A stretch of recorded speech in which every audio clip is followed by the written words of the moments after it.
At 30,000 feet, Vanessa Whitmore, billionaire CEO, Ice Queen of Manhattan, woke to find herself curled against a stranger's shoulder while his arm, purple with bruises, still shielded her from the armrest.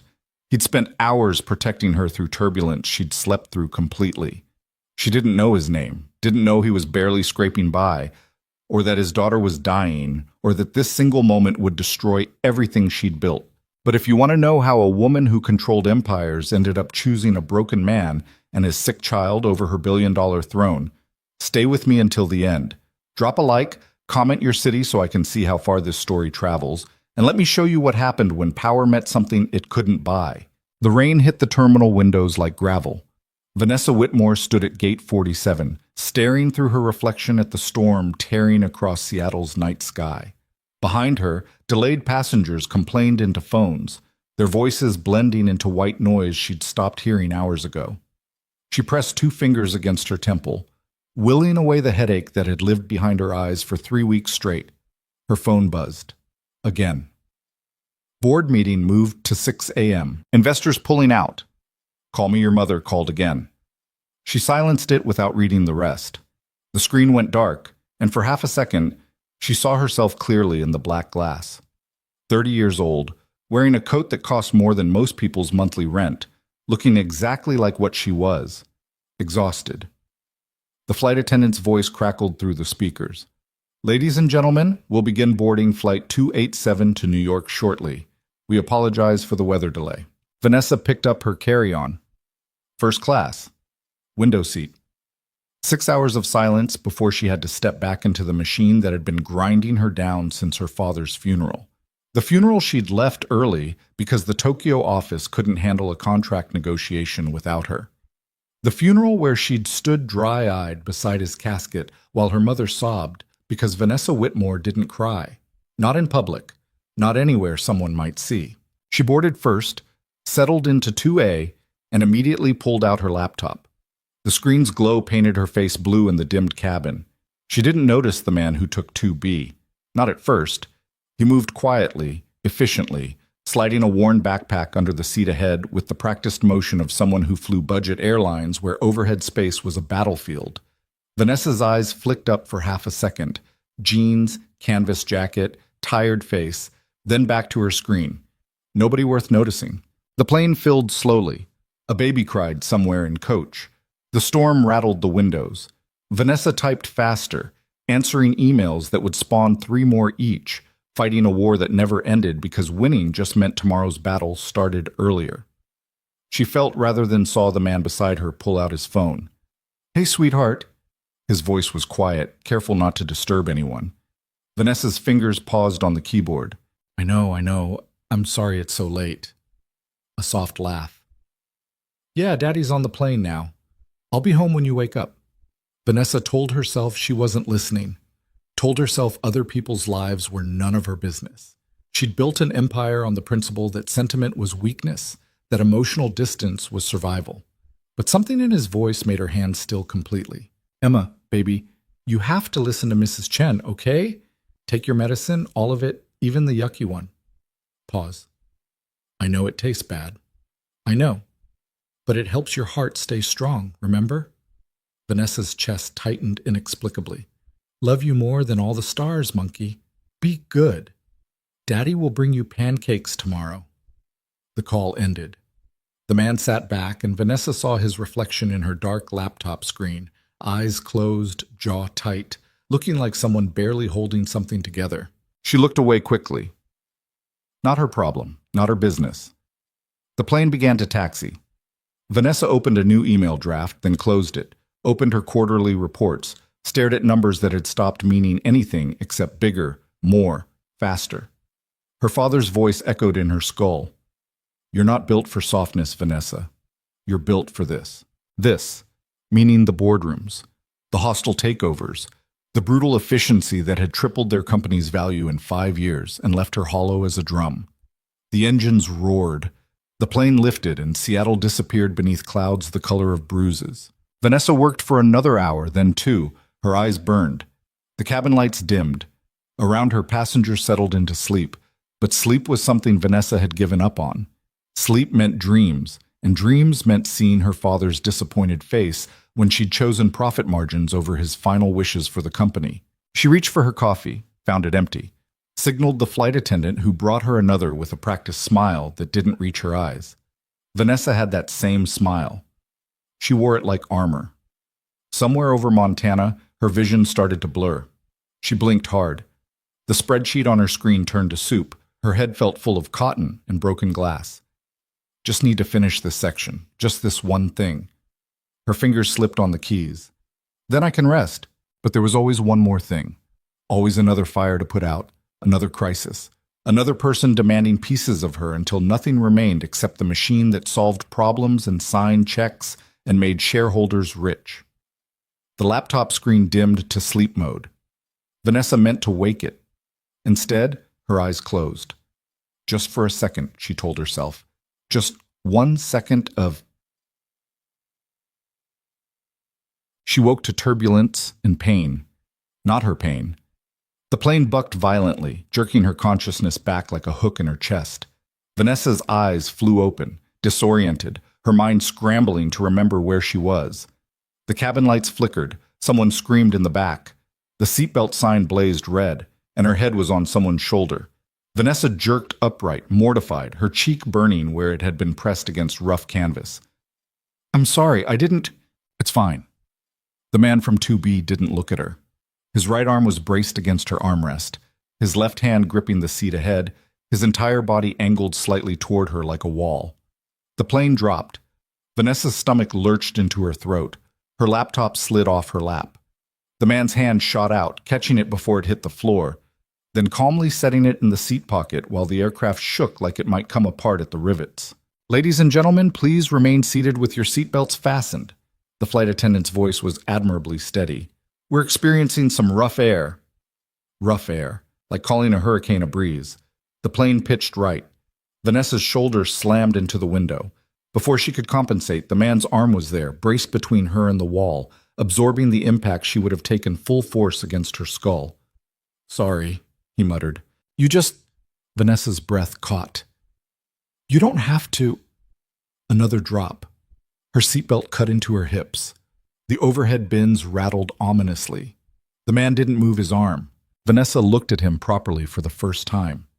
Really looked. He was older than she'd thought, early 30s maybe, with the kind of face that had probably been boyish once but had been worn down by something heavy. Dark hair that needed cutting, a jaw that looked like it spent a lot of time clenched, circles under his eyes that matched hers. And his arm, the one still braced against her seat, was already bruising, purple spreading across his forearm where it had caught her weight, then the armrest, then her weight again through 20 minutes of turbulence she'd slept through like the dead. "Your arm," Vanessa said. "It's fine." "It's not. You're hurt." "I've had worse." He said it flatly, without self-pity, the way someone might comment on weather.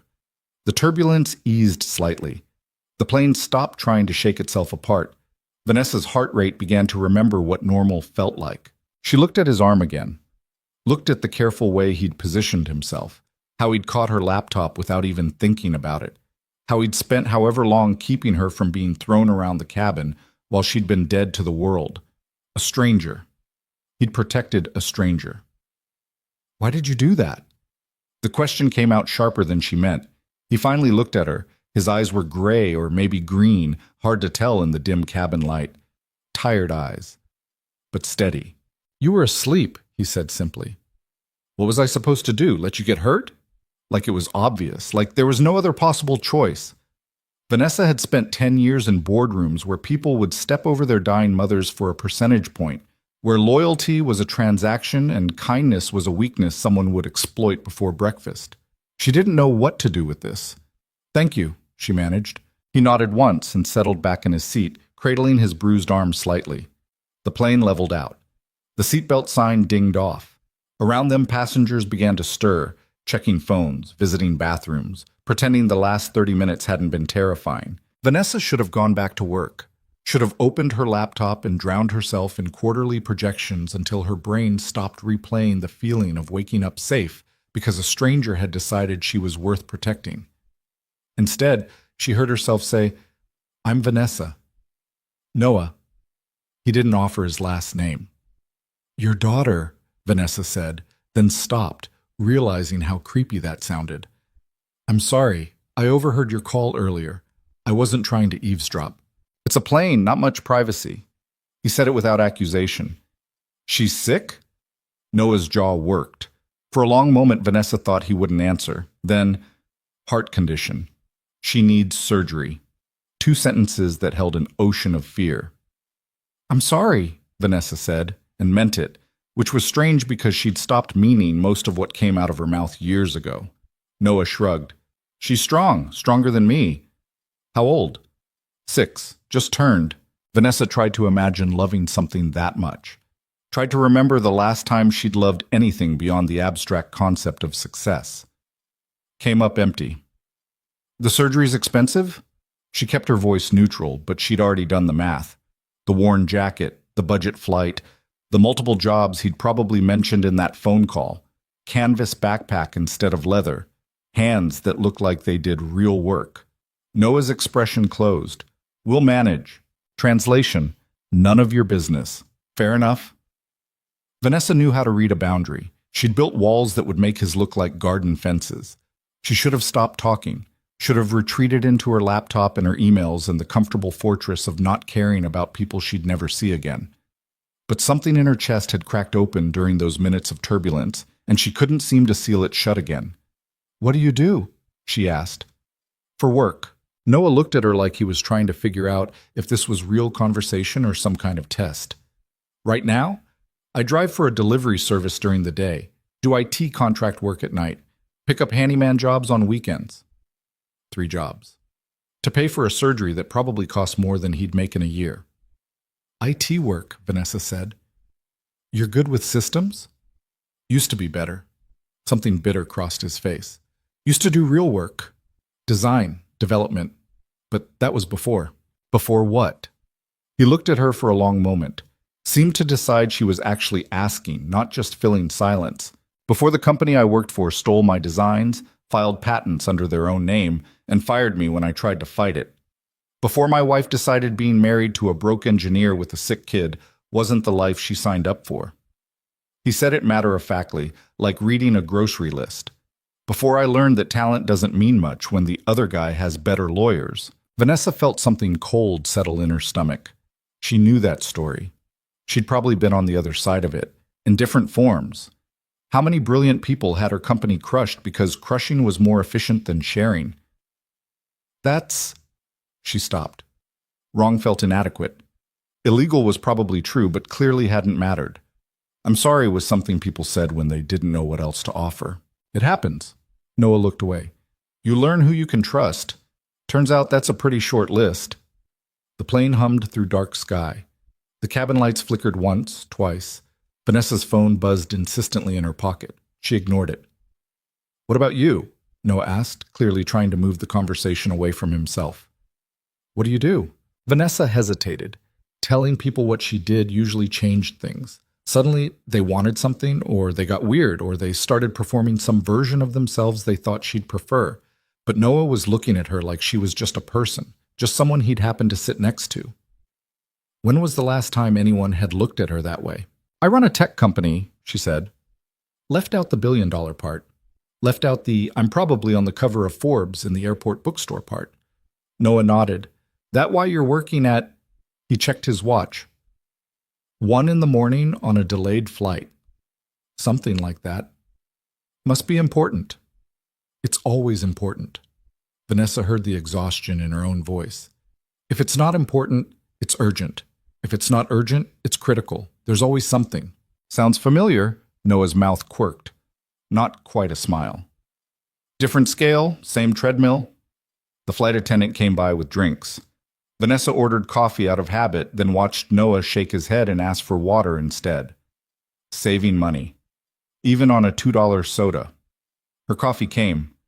She wrapped her hands around the paper cup, letting the heat ground her. Can I ask you something? Noah said. Sure. Why do you do it? The work, I mean. If it's eating you alive? He paused. And before you say I'm wrong, you've got the same look my mirror shows me, like you're running on fumes and spite. Vanessa laughed. Actual laughter, sharp and surprised. Fumes and spite. That's accurate. So why?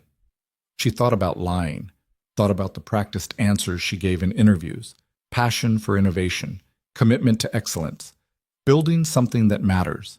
Instead, she told the truth, because I don't know how to stop, because my father spent his whole life building this company, and I'm his only child, and stopping feels like admitting he was wrong to trust me with it. She stared into her coffee. Because if I stop, I have to think about everything I gave up to keep going, and I don't think I can survive looking at that math. Noah was quiet for a long moment. My daughter asks me sometimes why I work so much, he finally said. I tell her it's so I can take care of her, so she can have the surgery, have a future. But sometimes I wonder if I'm just scared. Of what? Of slowing down enough to feel how tired I am. Of admitting that I can't actually do this alone, no matter how hard I try. He looked at his bruised arm. Of failing her. Vanessa felt something crack wider in her chest. They sat in silence while the plane carried them toward New York. Around them, people slept or watched movies, or did whatever people did when they weren't having the kind of conversation that stripped you down to bare wire. Your father, Noah said eventually. He's still running things? He died 3 weeks ago. I'm sorry. Everyone's sorry. Vanessa didn't mean to sound bitter. Sorry he's gone. Sorry I have to deal with it. Sorry the company's in chaos. Nobody's sorry enough to actually help, though. Just sorry in that way where they say the words and then immediately ask when I'll have the quarterly reports done. Noah nodded slowly. People are good at empty words. The best. Another silence. This one felt different. Less like strangers filling space, more like two people who recognized each other's specific kind of drowning. The seatbelt sign came on. The pilot's voice crackled through the speakers with an update Vanessa didn't process. They were descending. New York sprawling below them in a grid of lights that looked nothing like home, even though she'd lived there for 8 years. Look, Noah said. He pulled a business card from his wallet. Except it wasn't really a business card, just a piece of paper with a phone number written in neat handwriting. If you ever need IT work, emergency systems stuff, I know you probably have a whole department, but... He shrugged. You helped me tonight. I didn't do anything. You listened. You didn't have to. He held out the number. Most people wouldn't have. Vanessa took it.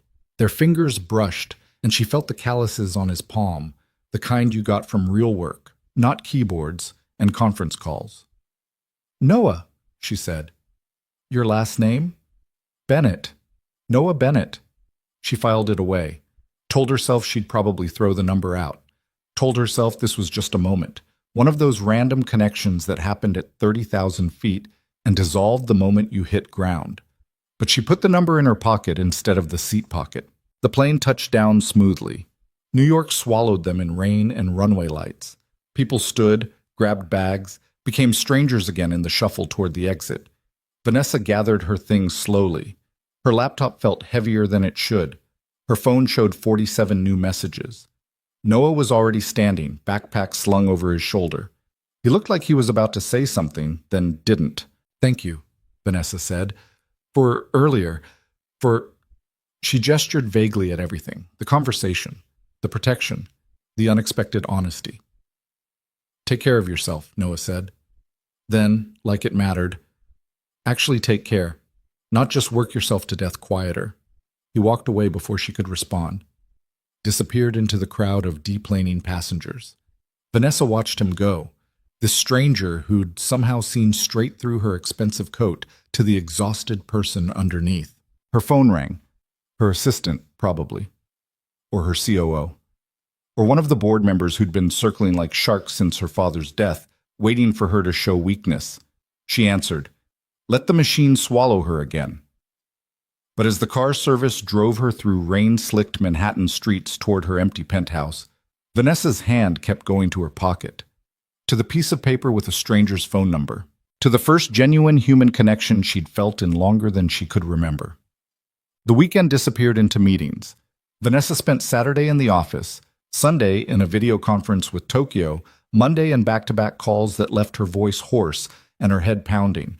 She didn't think about Noah Bennett, Didn't wonder if his daughter's surgery was scheduled, if he was sleeping, if he'd meant what he said about people being good at empty words. She definitely didn't pull out that piece of paper 3 separate times and then put it back in her desk drawer without calling.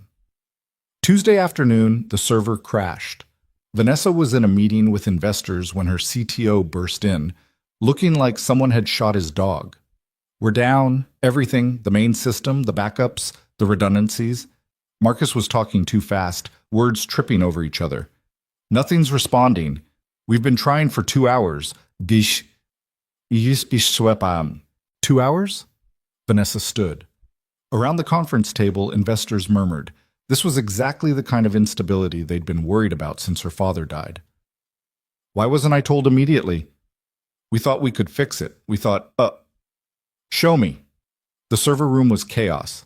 Her entire tech team crowded around monitors, arguing in that particular way. Engineers argued when nobody actually knew what was wrong. Vanessa recognized panic disguised as technical debate. Talk to me, she said. Marcus pulled up screens covered in red error messages. It started with what looked like a routine maintenance issue, but when we tried the standard fixes, everything cascaded. Now we can't even access the core systems. If we can't get this running in the next 3 hours, we're going to miss every deadline we have. The Parker contract alone is worth— I know what it's worth. Vanessa scanned the error logs. They made no sense. She'd done coding once, years ago, before she'd risen high enough that other people did the actual work. Have you tried— We've tried everything. Marcus looked like he might throw up. Everything that should work isn't working. It's like the system's just refusing. Vanessa's mind raced. They could call in outside contractors, except every minute of downtime was costing them tens of thousands of dollars, and bringing in strangers meant security risks, potential data breaches, admitting weakness to competitors. Her hand went to her pocket before she'd decided to move. The piece of paper with Noah's number was in her office, 3 floors up. Keep trying, she told Marcus. I'll be right back. She took the stairs because waiting for the elevator felt impossible. Found the paper in her desk drawer where she'd hidden it like evidence of something.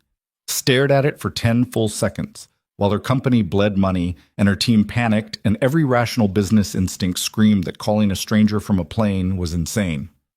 Vanessa dialed. It rang 3 times. She was already preparing her voicemail message when he picked up. Hello? Noah sounded distracted. She heard traffic in the background, car horns, the chaos of New York streets. Noah, this is Vanessa. From the flight. I don't know if you remember. I remember. Is everything okay? Right. Because normal people didn't call strangers unless something was wrong. Vanessa had forgotten how normal people worked. I need help. I know this is completely inappropriate, and you're probably in the middle of something, but our entire server system just crashed and my team can't fix it, and you said you did IT work. She stopped, took a breath. I'm desperate. Silence. Then, where are you? She gave him the address. Expected him to say he'd come tomorrow, or after his shift, or maybe not at all because this was a huge ask from someone he'd met exactly once. I'm 20 minutes away, Noah said. I'll be there as soon as I can. The line went dead. Vanessa stood in her office, phone in hand, and realized she'd just gambled her company's survival on a man she didn't know, based on nothing but gut instinct and a conversation at 30,000 feet. Her father would have been furious. She went back to the server room. Noah arrived in 19 minutes. Vanessa was watching Marcus attempt the same failed fix for the 4th time when security called. Ms. Whitmore, there's a Noah Bennett here to see you. Send him up. The elevator dinged.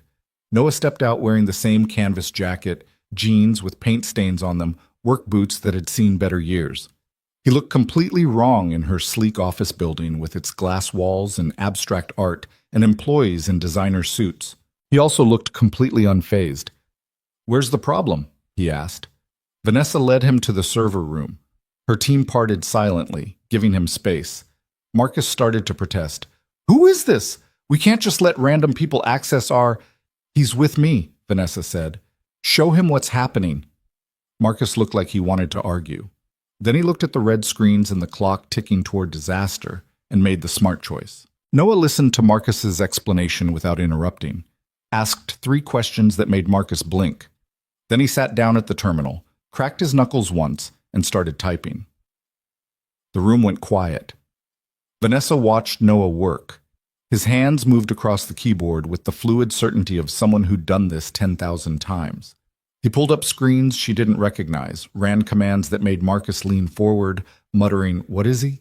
"Your security patch from last month," Noah said, not looking up. "It's fighting with your legacy integration protocols. Everything you're seeing? It's not a crash, it's a conflict. The system's trying to resolve contradictory instructions and basically arguing with itself." That's... Marcus pulled up his own screen, typed fast, stopped. "That's exactly what it is. How did you..." Noah was already moving, fingers flying.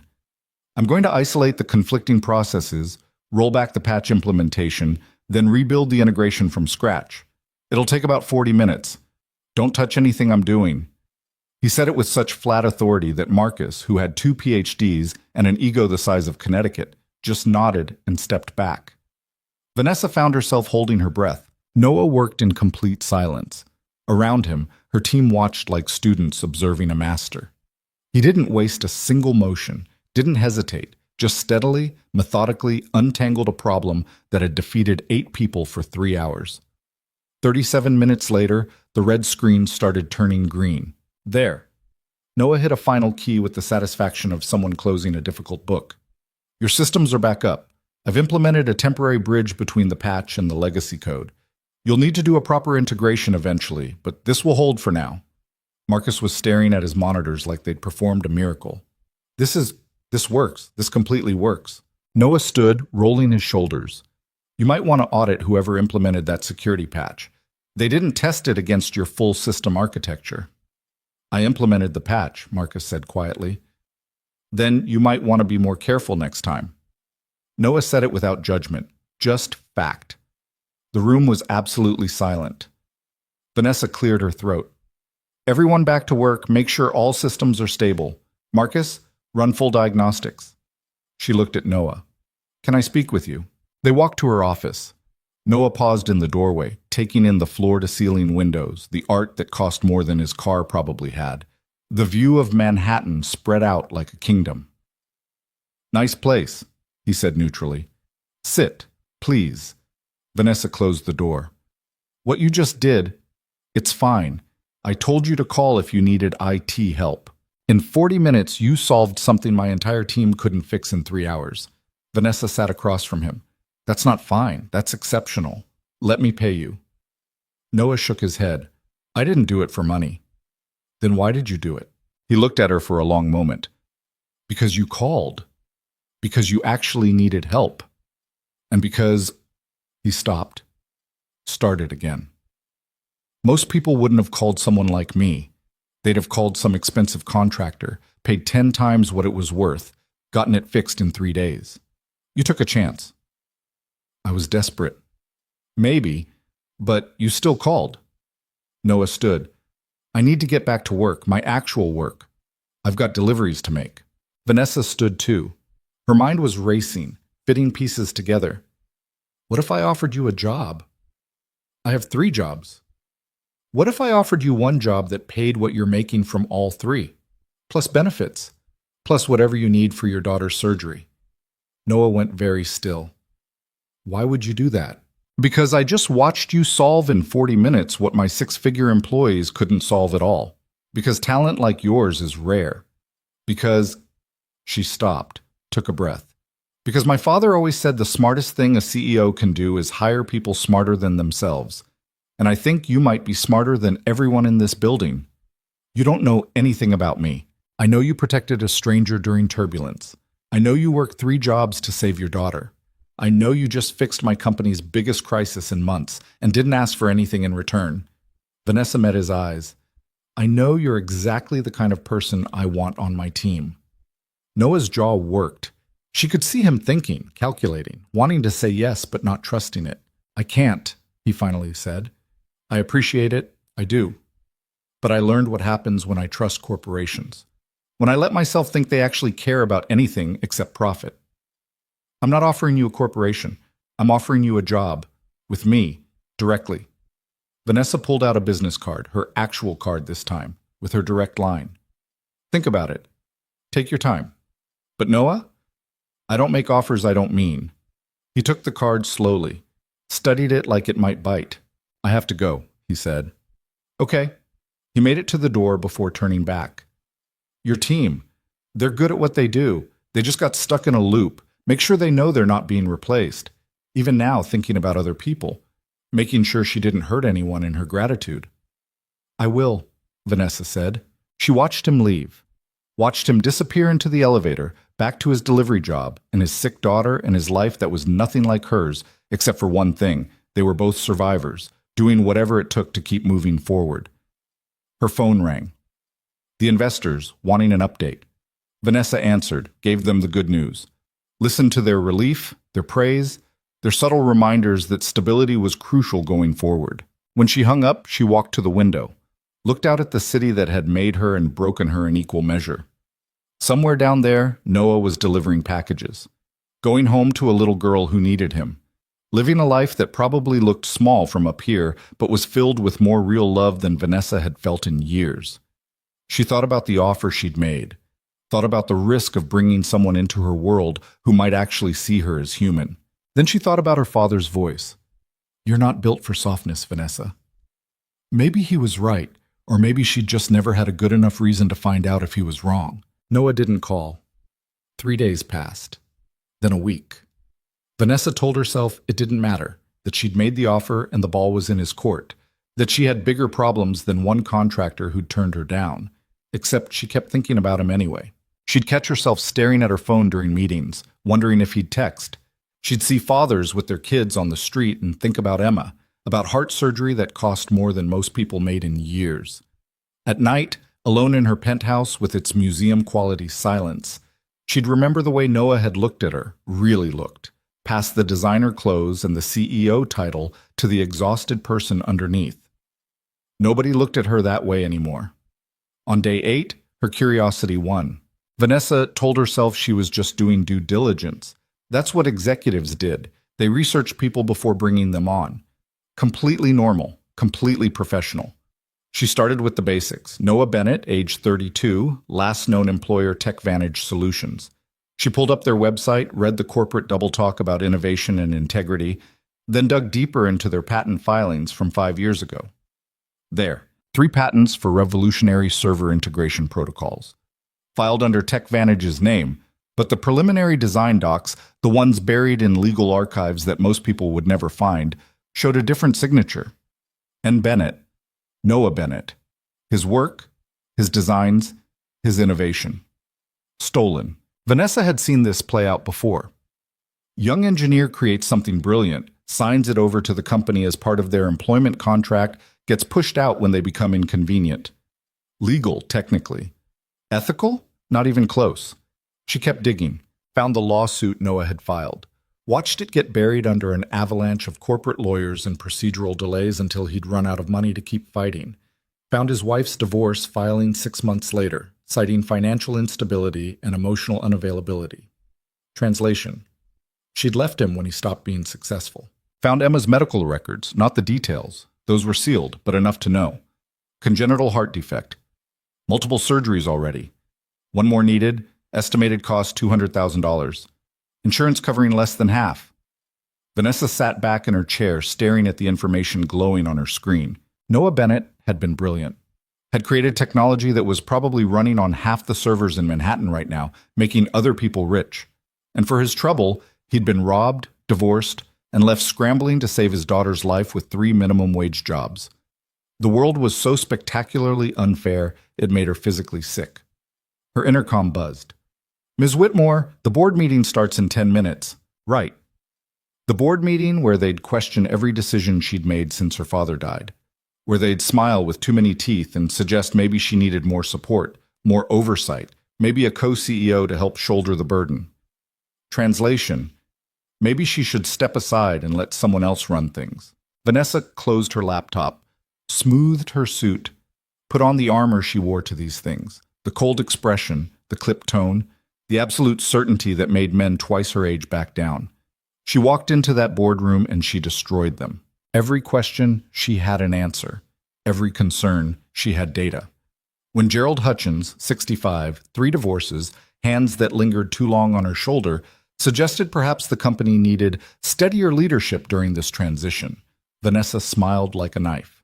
The transition is over, Gerald. Q3 profits are up 18%. We've landed 2 major contracts this month. Client retention is at an all-time high, so unless you have specific concerns about my performance beyond the general anxiety that a woman under 40 is running things, I suggest we move on. Silence. Gerald's face turned an interesting shade of purple. The rest of the board suddenly found their notes fascinating. Vanessa continued through the agenda like nothing had happened, because nothing had happened. Just another day of proving she had every right to sit at the head of this table. The meeting ended. People filed out quickly, avoiding eye contact. Vanessa gathered her materials slowly, waiting until the room emptied. Then she pressed her palms flat against the polished mahogany table and breathed. Her phone buzzed. Unknown number. I thought about your offer. Can we talk? Vanessa's heart kicked against her ribs. She typed back immediately. Yes. When? I get off work at 6. Coffee? She should have suggested her office, should have kept this professional, formal, on her territory. Instead, she found herself typing, There's a diner on 8th and 42nd, Garcia's. 6:30? See you there. Vanessa looked at her calendar. She had calls scheduled until 7, a dinner meeting at 8, reports to review before midnight. She cleared all of it with 3 quick emails and her assistant's startled confirmation. Then she went home to change, because showing up to a diner in a $3,000 suit felt obscene. Garcia's was the kind of place Vanessa never went to. Cracked vinyl booths, fluorescent lights that flickered, a menu laminated so many times it was practically bulletproof. The coffee was terrible, and the pie was legendary, and everything cost less than her daily Starbucks habit. Noah was already there when she arrived, sitting in a corner booth with a water glass in front of him. He stood when he saw her, that automatic politeness that seemed wired into him. You changed, he said. Vanessa looked down at her jeans and sweater. Seemed appropriate. You look more like a person, less like a magazine cover. She didn't know if that was a compliment or an insult, decided it was probably honesty. They sat. A waitress appeared, Maria, according to her name tag, and raised an eyebrow at Noah.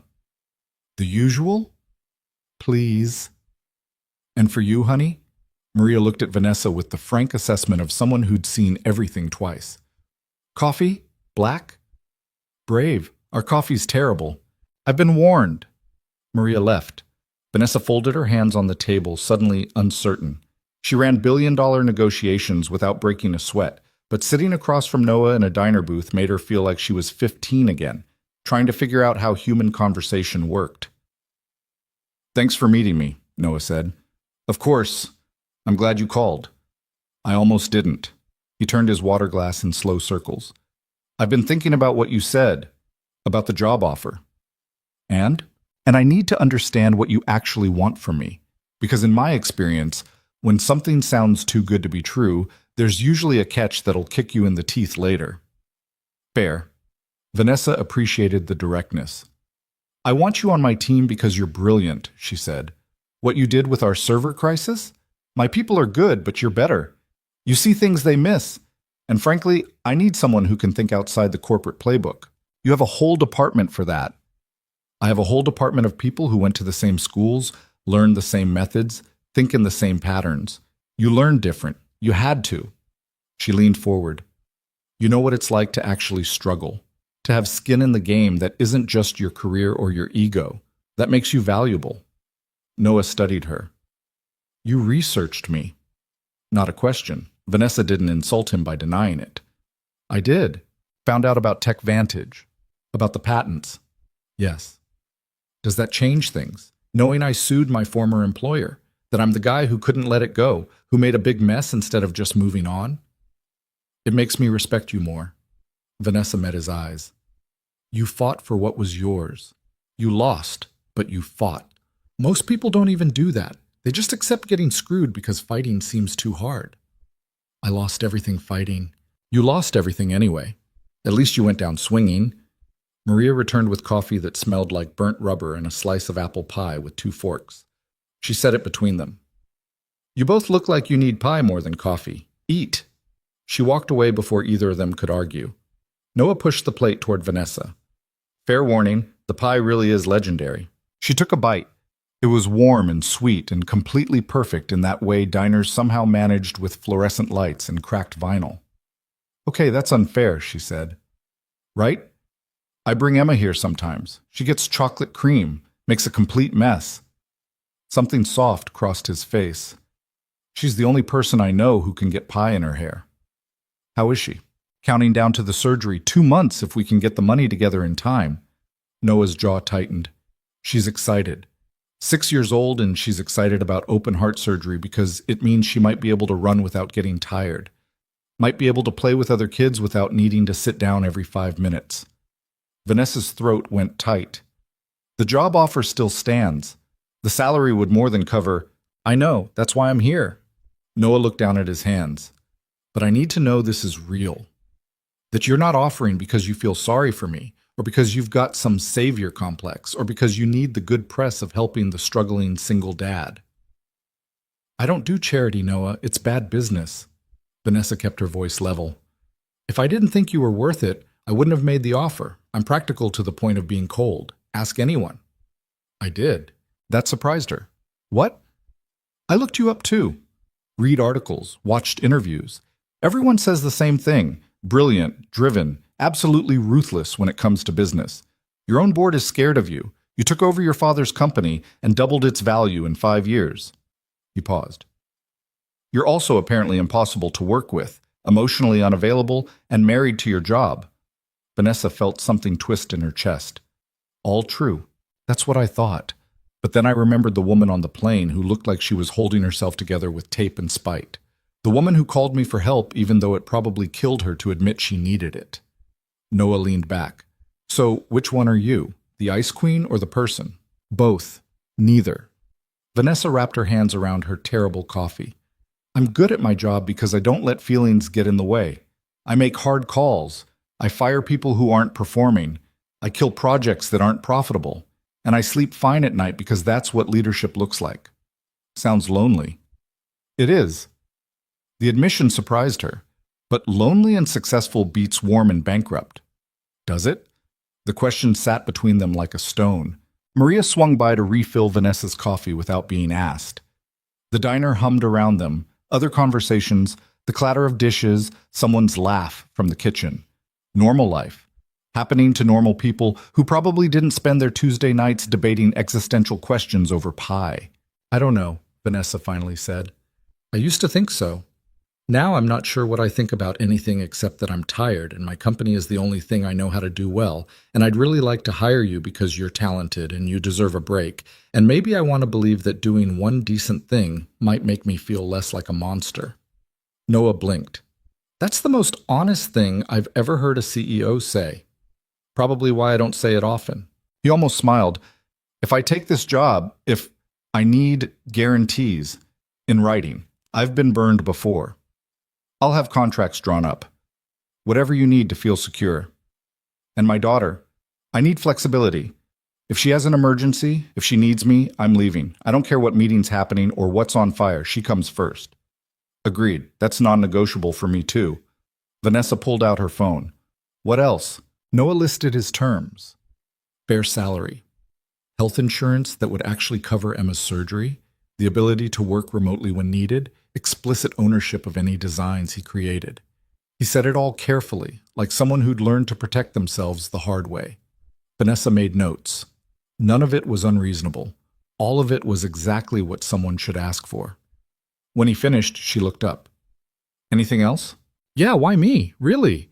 You could hire anyone. Someone with credentials, someone who hasn't spent the last 5 years barely surviving. Why take a chance on me? Vanessa thought about lying.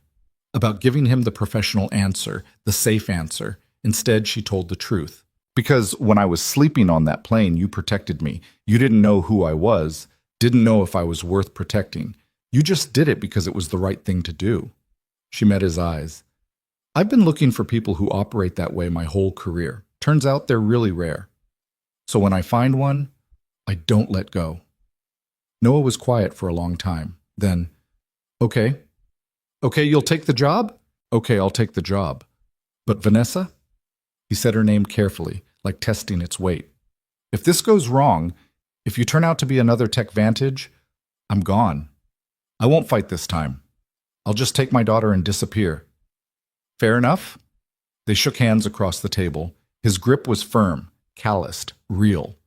Vanessa felt something settle in her chest, something that might have been hope if she still believed in that kind of thing. Maria appeared with the check. Vanessa reached for it, but Noah got there first.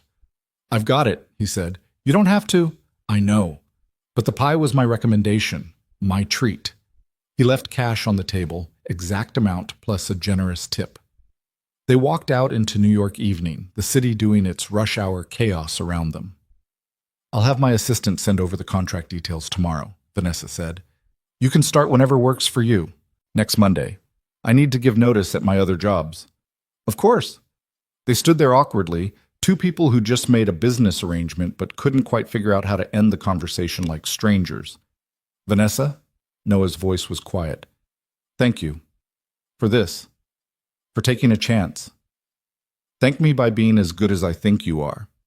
I'll try. He walked away, disappearing into the crowd. Vanessa watched him go, then pulled out her phone and called her assistant. Draw up an employment contract for Noah Bennett. I'm sending you the details. I want it done by tomorrow morning, and I want it ironclad. No loopholes, no corporate escape clauses.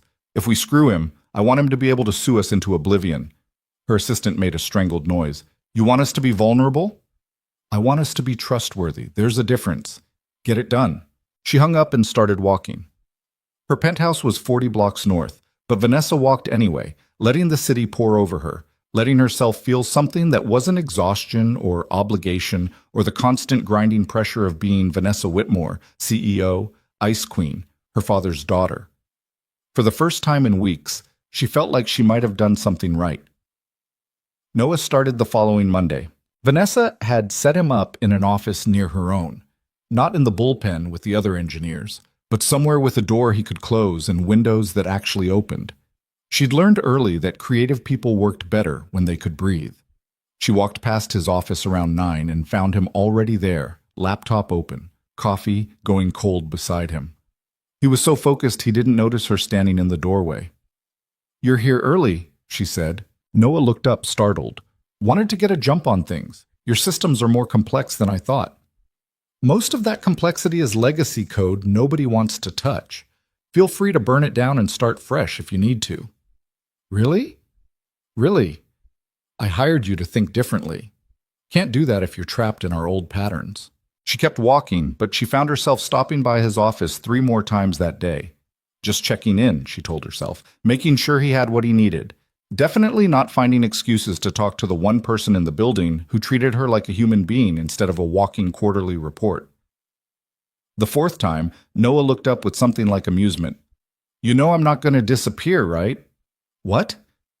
You keep checking on me like I might evaporate. I'm here. I'm staying. Vanessa felt heat creep up her neck. I'm just making sure you have everything you need. I have everything. And Vanessa, you can relax. I'm not going anywhere. She nodded stiffly and left, feeling ridiculous. She was a CEO. She didn't hover.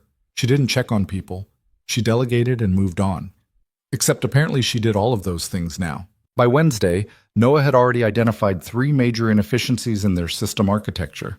By Friday, he'd drafted solutions that made Marcus, her CTO who barely praised anyone, actually whistle in appreciation. Where did you find this guy? Marcus asked, standing in Vanessa's office with Noah's proposals. This is brilliant, like genuinely revolutionary. We implement this, and we're looking at 40% faster processing speeds. He's good, Vanessa said neutrally. He's better than good. He's better than me, and I don't say that about anyone. Marcus paused. Also, he's nice. Actually nice. Helped Janet in accounting with her personal laptop yesterday during lunch. Didn't charge her or make a big deal about it. Who does that? Someone who hadn't forgotten what it was like to need help. Someone who hadn't let success make him cruel.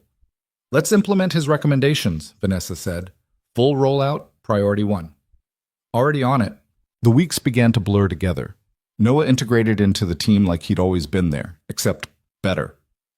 People actually wanted to work with him. He didn't play politics, didn't take credit for others' ideas, didn't climb over people to make himself look good.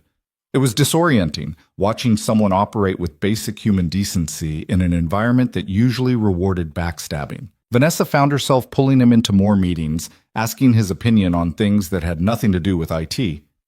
His perspective was different, practical, grounded, focused on solutions instead of blame. He'd sit quietly until he had something worth saying, then cut through hours of circular argument with one clear observation. The board started to notice. "Who's the new guy?" Gerald asked after a meeting where Noah had efficiently dismantled a proposed merger that would have been disastrous. "He's sharp. Noah Bennett, head of systems innovation. I like him. He doesn't talk to hear himself speak." Gerald's eyes narrowed.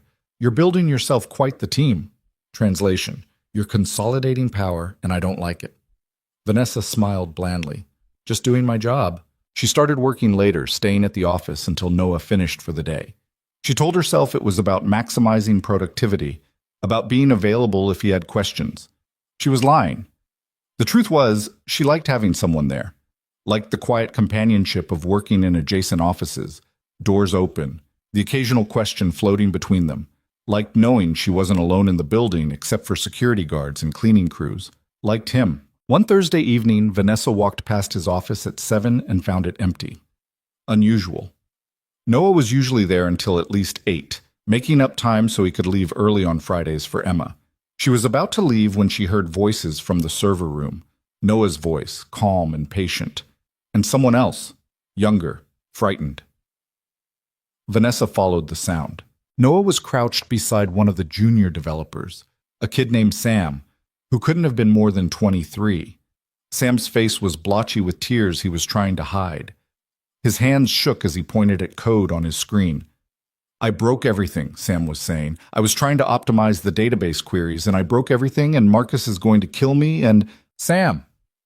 Noah's voice was quiet but firm. "Look at me. You didn't break everything. You broke one thing, and it's fixable. Take a breath."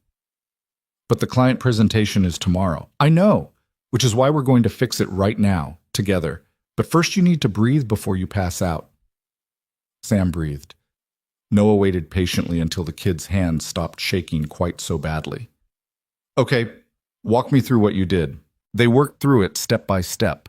Noah never raised his voice, never made Sam feel stupid for the mistake. He just calmly identified the problem, explained why it happened, and showed Sam how to fix it. Vanessa watched from the doorway, invisible. "There," Noah said. "See? Back to normal. Run the test suite to make sure everything's stable." Sam did.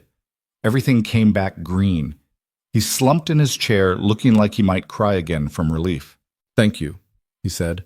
"I thought I was going to get fired." "For making a mistake? Everyone makes mistakes. It's how you handle them that matters." Noah clapped him on the shoulder. "Go home.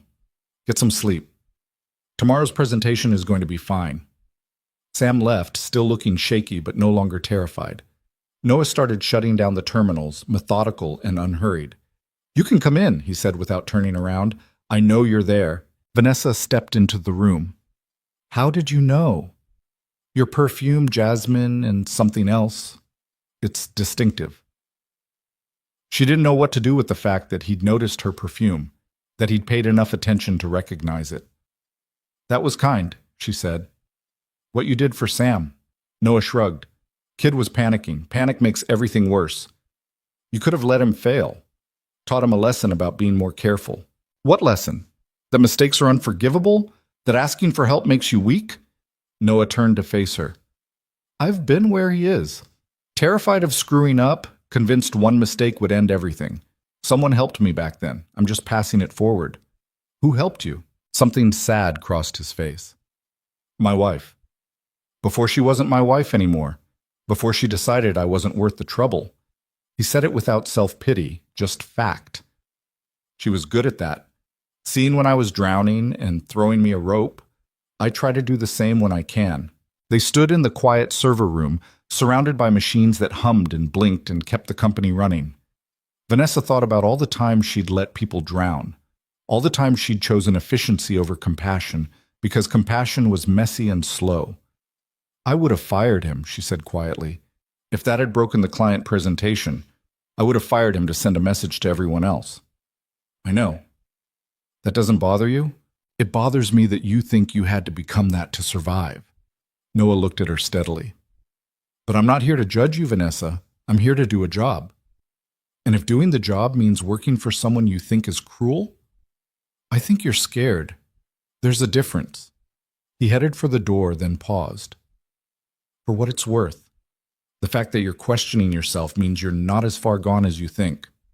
He left. Vanessa stood alone in the server room, surrounded by blinking lights, and felt something crack open wider in her chest. Friday evening, Noah stopped by her office before leaving. I'm heading out, he said. Emma's got a thing at school. I need to be there by 6.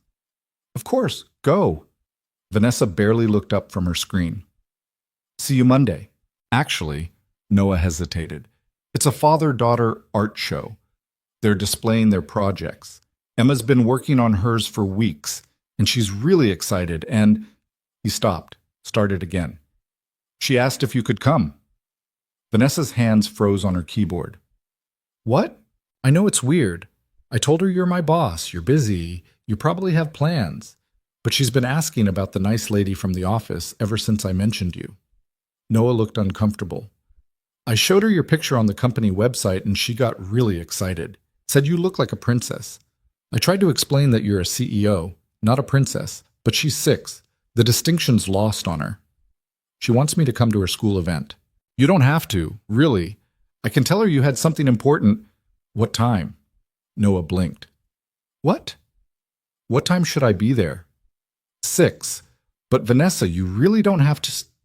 I want to. The words surprised her as much as they seemed to surprise him. I mean, if it's okay, if I'm not intruding… You're not intruding. Emma will be thrilled. He pulled out his phone, typed quickly. I'm texting you the address. It's just a regular elementary school cafeteria thing. Nothing fancy. I don't need fancy. After he left, Vanessa sat staring at her screen without seeing it. When was the last time she'd been to an elementary school?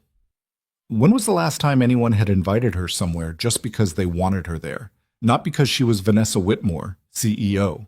She left work early for the first time in months. Went home, changed into something that wasn't intimidating.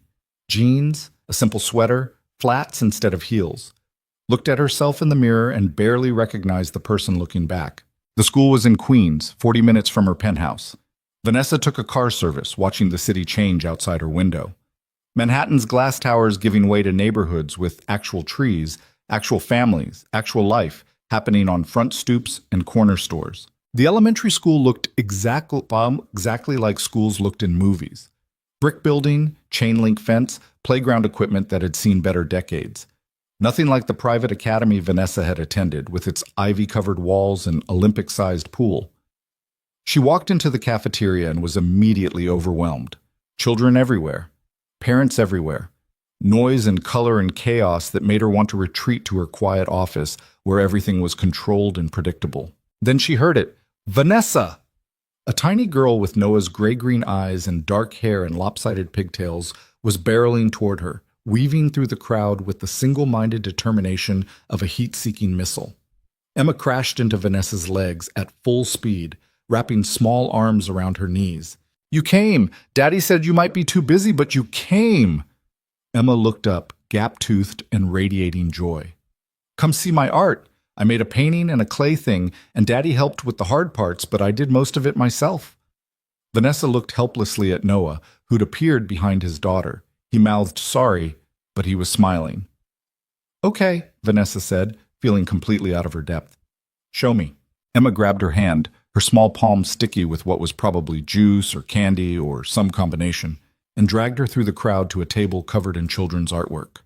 This is mine! Emma pointed proudly at a painting that was mostly purple and featured what might have been a house or possibly a dinosaur. It's our apartment. See, that's Daddy's room, and that's my room, and that's the kitchen where we make pancakes. It's beautiful, Vanessa said, and meant it. Not because the painting was technically good, but because it radiated the kind of unself-conscious joy she'd forgotten existed. And this is my clay project. Emma held up a lopsided bowl, glazed in about 17 different colors. I made it for Daddy, for his important things. He doesn't have important things yet, but when he gets some, he'll have somewhere to put them. Noah crouched beside his daughter. It's perfect, Monkey. I love it. You have to put it somewhere everyone can see. I'll put it right on my desk at work. How about that? Emma squealed and launched herself at him. Noah caught her easily, lifting her up, and Vanessa saw the absolute love on his face. The way he held her like she was the most precious thing in the world. The way he listened to her chatter about her art projects and her friends, and something about hamsters that Vanessa couldn't quite follow. This was what love looked like. Not the abstract concept she'd understood intellectually, not the strategy she'd seen her father employ with business partners. Real love. Messy and loud and completely overwhelming. Vanessa felt something in her chest crack wider.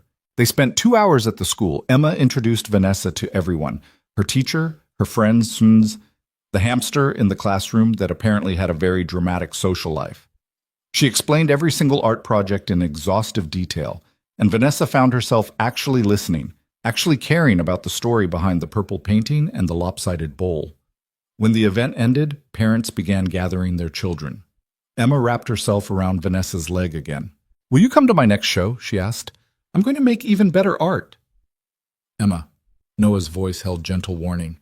"Vanessa's very busy. She might not be able to." "I'll try," Vanessa heard herself say. "If I can, I'll be there." Emma beamed. "Daddy, can Vanessa come for pancakes? You said you'd make pancakes tomorrow." Noah looked mortified.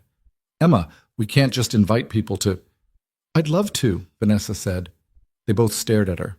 "I mean, if that's okay," Vanessa added quickly. "I don't want to intrude on your weekend." Noah's expression was unreadable. "You're sure?" "I'm sure," Emma cheered. Noah gave Vanessa his address, still looking like he couldn't quite believe this was happening. They said goodbye at the school entrance, Emma waving enthusiastically until Vanessa's car pulled away. On the drive back to Manhattan, Vanessa sat in leather seat silence and wondered what the hell she was doing. CEOs didn't go to employees' apartments for weekend pancakes. They maintained professional boundaries. They kept their distance. But as the city lights blurred past her window, Vanessa realized she didn't want distance. Not from this. Not from the warmth of Emma's sticky hand in hers, or the way Noah looked at his daughter like she hung the moon. Not from the feeling that maybe, just maybe, there was more to life than quarterly reports and board meetings.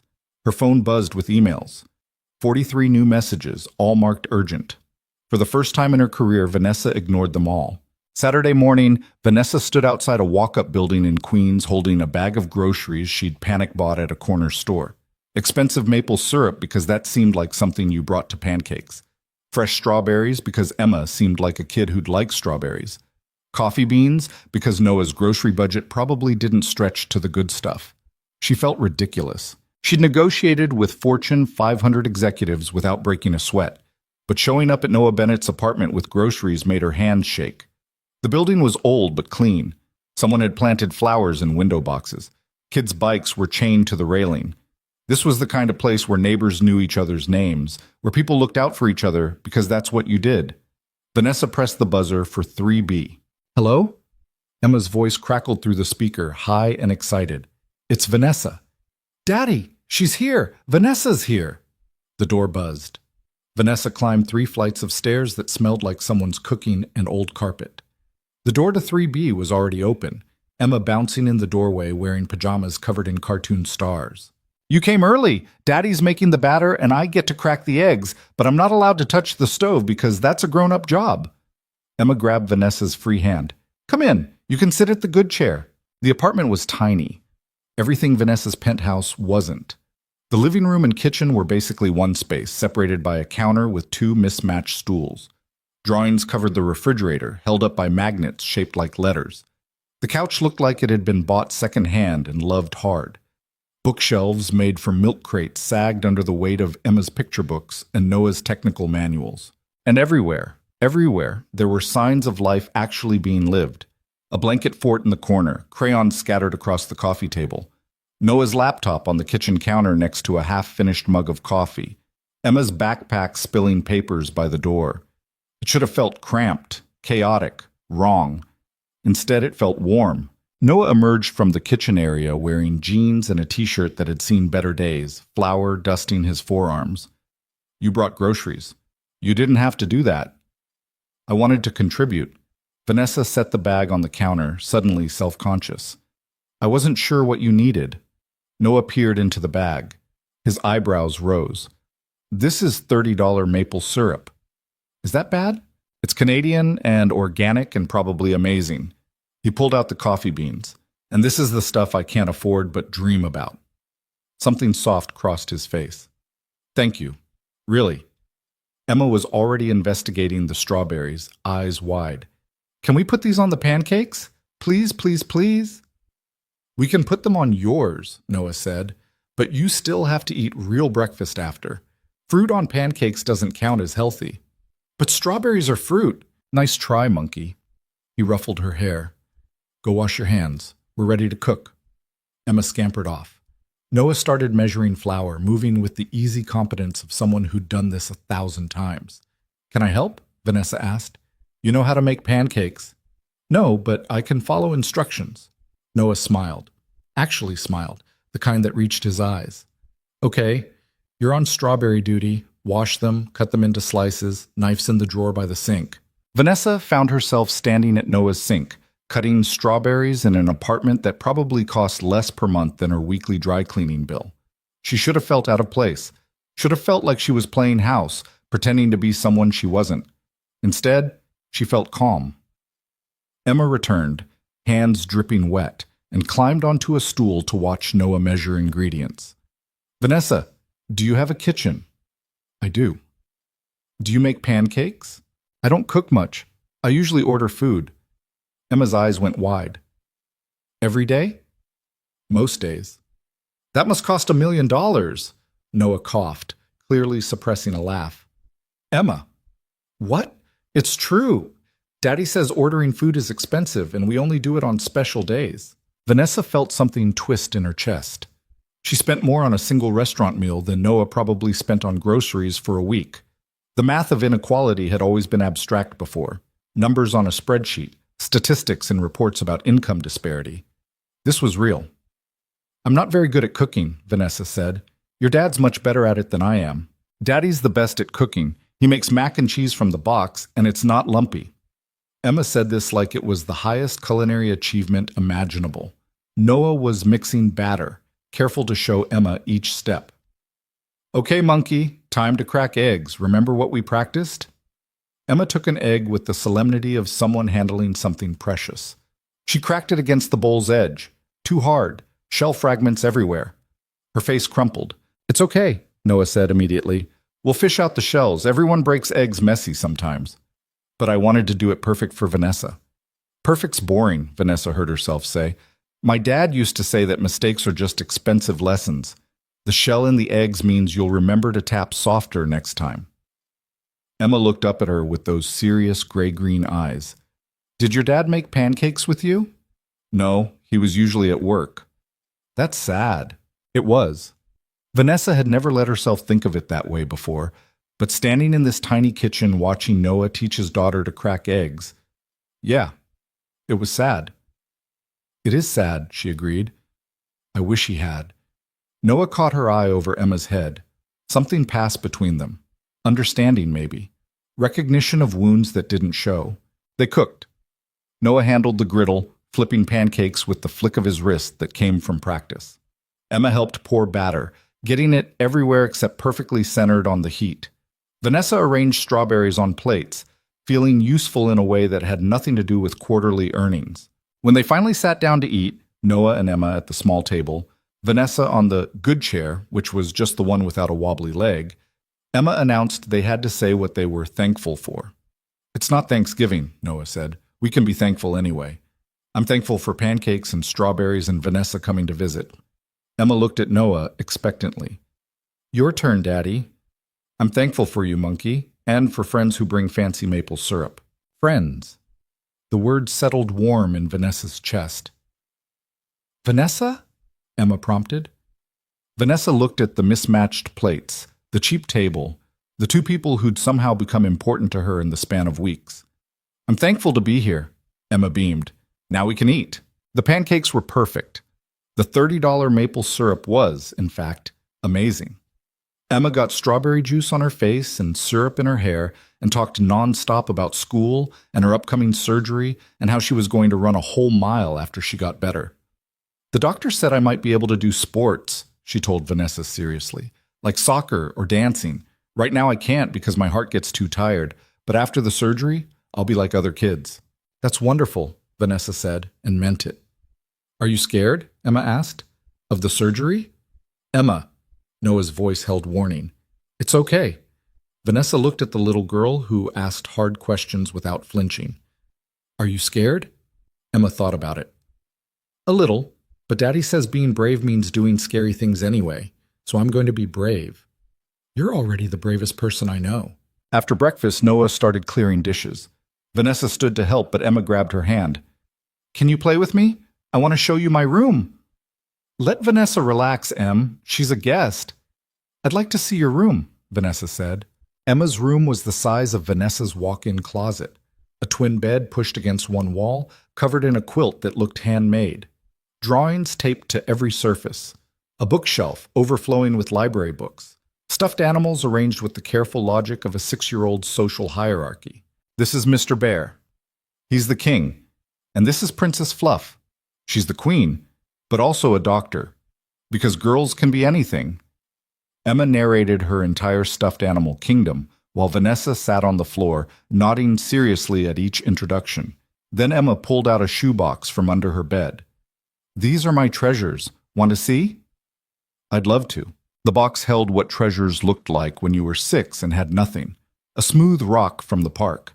A birthday card from someone named Mrs. Chen. A photograph of Noah and Emma at what looked like a carnival, both grinning, Noah holding an enormous stuffed dinosaur he'd probably won.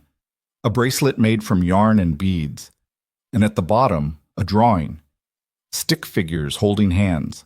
One tall, one small, one in the middle wearing what was clearly supposed to be a fancy dress. That's us, Emma said. You and me and Daddy. I drew it after you came to my art show. Vanessa's throat closed up. Emma, this is beautiful.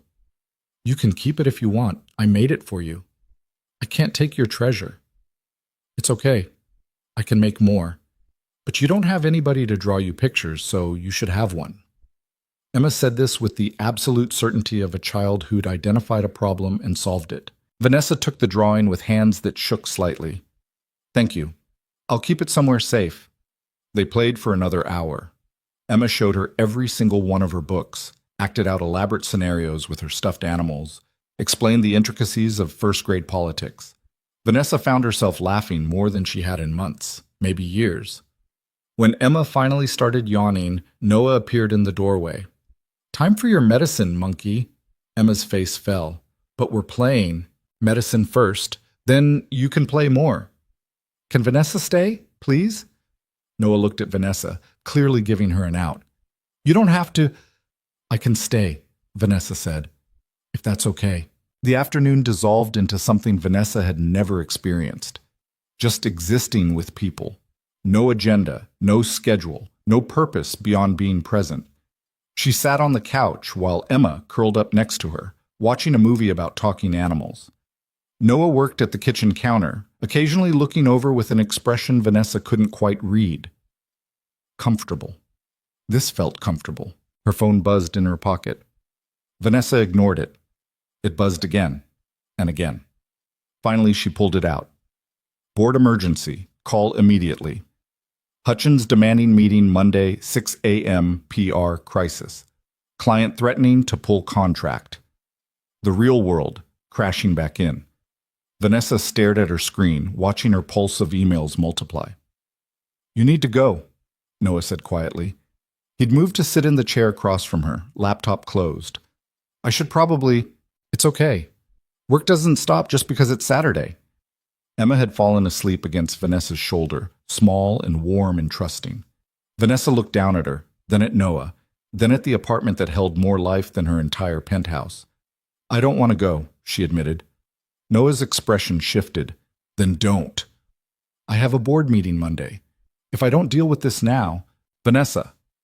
He leaned forward. The work will always be there. It'll always be urgent, always be critical. But this? He gestured at Emma sleeping peacefully. This is happening right now. And once you leave, you can't get it back. She looked at her phone again, thought about Gerald Hutchins and his power plays, about the client who was probably just negotiating for better terms, about the endless cycle of crisis that would continue whether she spent her Saturday handling it or not. Vanessa turned her phone off, completely off. Noah's eyebrows rose. Did you just... I just turned off my phone. Vanessa heard the slight hysteria in her own voice. I've never turned off my phone. What if something actually important happens? Then it'll still be important when you turn it back on. Noah smiled. Welcome to how normal people live. This is terrifying. I know. Want some coffee, the fancy kind you brought? They ended up talking for hours. Emma woke up, demanded more playtime, then crashed again in her room for an actual nap. Noah made the fancy coffee and they sat at his kitchen counter while the afternoon light slanted through windows that looked out onto other people's windows. Vanessa told him about her father. Really told him, not the sanitized version she gave in interviews, about how he'd built the company from nothing, how brilliant he'd been, how utterly impossible to please, how she'd spent her entire life chasing his approval and never quite catching it. He told me once that I was too soft, she said, staring into her coffee. I was 22, just finished my MBA. I'd recommended we give our manufacturing staff better benefits. He said I was thinking with my heart instead of my head, and that would get me killed in business. Did you listen? I learned to stop thinking with my heart at all.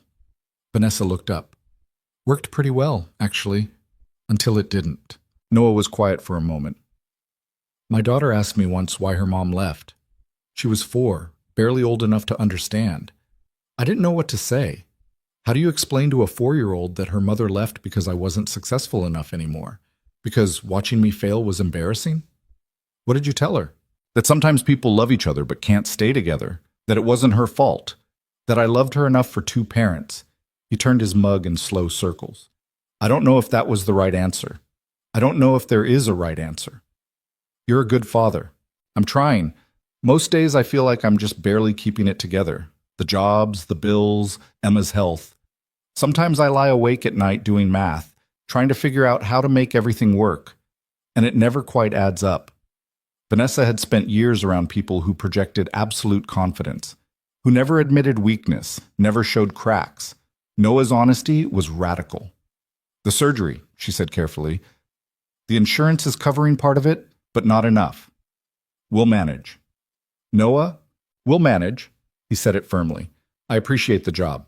The salary's helping more than you know, but I can't take charity. Not even from you. It wouldn't be charity. It would be... She stopped, searching for words that wouldn't insult his pride. It would be what friends do. Friends don't drop 6 figures on each other's medical bills. Then we're not regular friends. Noah looked at her for a long moment. What are we, Vanessa? It was a fair question. She didn't have an answer. All she knew was that sitting in his kitchen felt more real than anything in her actual life. That Emma's sticky hands and Noah's quiet strength had somehow become the best part of her week. I don't know, she said honestly, but I know I don't want to lose this. Before Noah could respond, Emma appeared in the doorway, hair sticking up from her nap. Is Vanessa still here? Still here, Vanessa confirmed. Good. Can we have dinner? I'm starving, and also can we make pasta because pasta is the best food? Noah glanced at the clock. It's only 4. But I'm starving now. You're always starving. He stood anyway, ruffling her hair as he passed. Early dinner it is. Vanessa, you're staying, right? It wasn't really a question. Vanessa found herself nodding. They made pasta together. Well, Noah made pasta while Vanessa and Emma set the table and argued about whether noodles were better than rice. Emma maintained that noodles were superior in every way. Vanessa played devil's advocate, defending rice's honor, making Emma giggle with increasingly ridiculous arguments. But can rice be shaped like bow ties? Emma demanded. No, but rice doesn't get stuck in your teeth. Bow ties are fancy. Rice is just boring. Noah plated the food, listening to their debate with visible amusement. You two are ridiculous. Vanessa started it, Emma said loyally. I absolutely did, Vanessa agreed. Dinner was simple. Pasta with marinara from a jar, salad from a bag, garlic bread from the freezer. Nothing fancy, nothing that would impress anyone. It was perfect. After dinner, Emma wanted to watch another movie. They ended up on the couch again, Emma between Vanessa and Noah. providing running commentary on everything happening on screen. When she started falling asleep for the second time, Noah lifted her carefully. Bedtime, monkey. For real this time. But Vanessa, we'll be here when you wake up tomorrow, Noah said, then looked at Vanessa with a question in his eyes. Vanessa nodded. I'll be here. Emma allowed herself to be carried off for the bedtime routine. Vanessa could hear Noah's voice through the thin walls, reading a story about a dragon and a knight who became friends. Emma's questions interrupting every few sentences. Noah's patient answers. This was his life. Every night, the same routine, the same bedtime stories and medicine doses and tucking in, the same fierce love that never wavered. Vanessa thought about her own penthouse, the silence that greeted her every evening, the expensive furniture she barely used, the bed she slept in alone, waking up to nothing but her alarm and another day of meetings. When had she started existing instead of living? Noah emerged 20 minutes later, looking tired but content. She wants you to say goodnight. Oh, okay. Emma's room was dark except for a nightlight shaped like a star. She was already tucked in, Mr. Bear clutched to her chest, eyes drooping. Good night, Emma, Vanessa said softly. You're really coming back tomorrow? If you want me to. I want you to. You're nice and you play good, and you don't treat me like I'm a baby. Emma yawned hugely. Also, you're pretty like a princess. Vanessa's throat tightened. You're pretty like a princess too. I know. Daddy tells me all the time. Another yawn.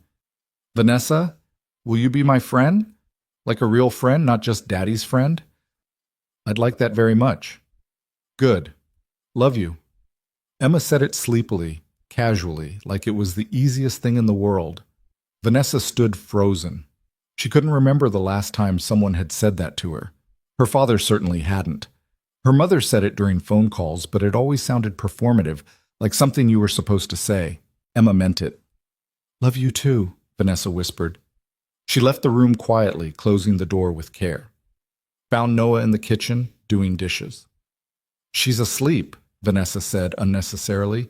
She usually crashes hard after big days. Today was big. Noah dried a plate, set it in the cabinet. She really likes you. The feeling's mutual. I can tell. He turned to face her. Vanessa, about tomorrow. You don't actually have to come back. I know you probably have a million things to do. Emma will understand. Do you want me to come back? Noah's hand stilled. Yeah, I do. The admission hung between them, heavy with implications neither of them seemed ready to examine. Then I'll be here? Vanessa checked the time. Almost 9. She should go. Should head back to Manhattan, turn on her phone, deal with whatever fires had burned while she'd been playing house in Queens. She didn't move. You could stay, Noah said quietly. On the couch, if you want. It's late, and you've been here all day, and... He stopped. Sorry, that's weird. Forget I said anything. It's not weird. Vanessa surprised herself. But I should probably go. I need clean clothes for tomorrow. Right. Of course. They stood there awkwardly, neither moving. Finally, Noah walked her to the door. Thank you, Vanessa said. For today. For letting me be part of this. Thank you for wanting to be part of it. Noah leaned against the door frame. Most people wouldn't. They'd think it was beneath them, or boring, or not worth their time. Most people are idiots, he smiled. Yeah, they really are. Vanessa made it halfway down the stairs before she stopped, turned around, and climbed back up. Noah was still standing in the doorway like he'd known she'd come back. I'm falling for you, she said. For both of you. For this. And it's terrifying because I don't know how to do this. I don't know how to be the person who deserves to be here. But I want to learn. Noah closed the distance between them in 2 steps. Vanessa, you don't have to say anything. I just needed you to know. I'm falling for you too, he said. Have been since you woke up on that plane looking lost and human and nothing like the Ice Queen everyone talks about. But Vanessa, this is complicated. You're my boss. Your life is completely different from mine. And Emma, if this goes wrong, if you decide this isn't what you want, it'll break her heart. It'll break mine too. Then we need to be careful. We need to be sure. Vanessa nodded. We'll be careful. We'll be sure. Noah reached out, tucked a strand of hair behind her ear. The gesture was tender, intimate. Stay tomorrow. Really stay. See what our normal looks like. Then decide if it's something you can actually do. Okay. She left for real this time. Got in the car service that had been waiting for hours, probably costing a fortune. Watched Queens blur into Manhattan, her two worlds separating with each mile. When she got home, she turned on her phone. 86 messages, 3 voicemails, 2 urgent emails from board members. Vanessa skimmed them. The crisis was Gerald being Gerald, manufacturing drama. The client threat was posturing, already resolved by her COO. The emergency was only an emergency because people panicked when she didn't answer immediately. She typed a single message to her assistant. Taking Sunday off, we'll be back Monday morning, handle anything urgent. Then she went to bed and slept better than she had in months. Sunday, Vanessa showed up at Noah's apartment with her laptop, a change of clothes, and no plan beyond being present. Emma answered the door in pajamas, squealing with delight. "You came back. Daddy said you would, but I wasn't sure. Come in. We're making waffles now because we had pancakes yesterday, and waffles are different." The day unfolded like the one before, but slower, easier. Vanessa helped with breakfast, played with Emma, sat at the kitchen counter working on her laptop while Noah did laundry, and Emma colored at the coffee table. It was domestic, normal, the kind of Sunday millions of people had every week. For Vanessa, it was revolutionary. She watched Noah fold Emma's tiny clothes with the same care he brought to everything. Watched Emma arrange her crayons in rainbow order, completely absorbed. Watched them move around each other with the practiced choreography of 2 people who'd learned to be a team. "What are you thinking?" Noah asked, catching her staring. "That I've been doing everything wrong." "That's dramatic." "I'm serious. Look at this." Vanessa gestured at the apartment. "You have nothing, no money, no security, no safety net, and you're happier than anyone I know, than I've ever been." "I'm not happy all the time," Noah said honestly. "I'm stressed constantly, scared about Emma's surgery, worried about money, exhausted from working too much." "But you have this. You have her. You have love, real love." Vanessa's voice cracked.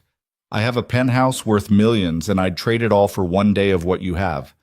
Noah set down the laundry basket, came to sit beside her at the counter. "You could have it. You're already part of it." "Am I?"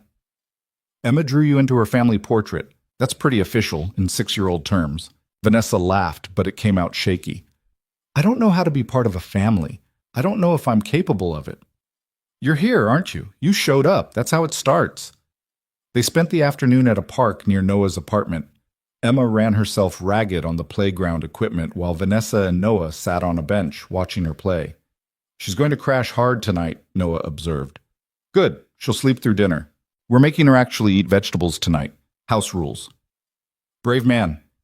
They sat in comfortable silence while Emma made friends with 3 other kids and organized them into some elaborate game involving the slide and a lot of shrieking.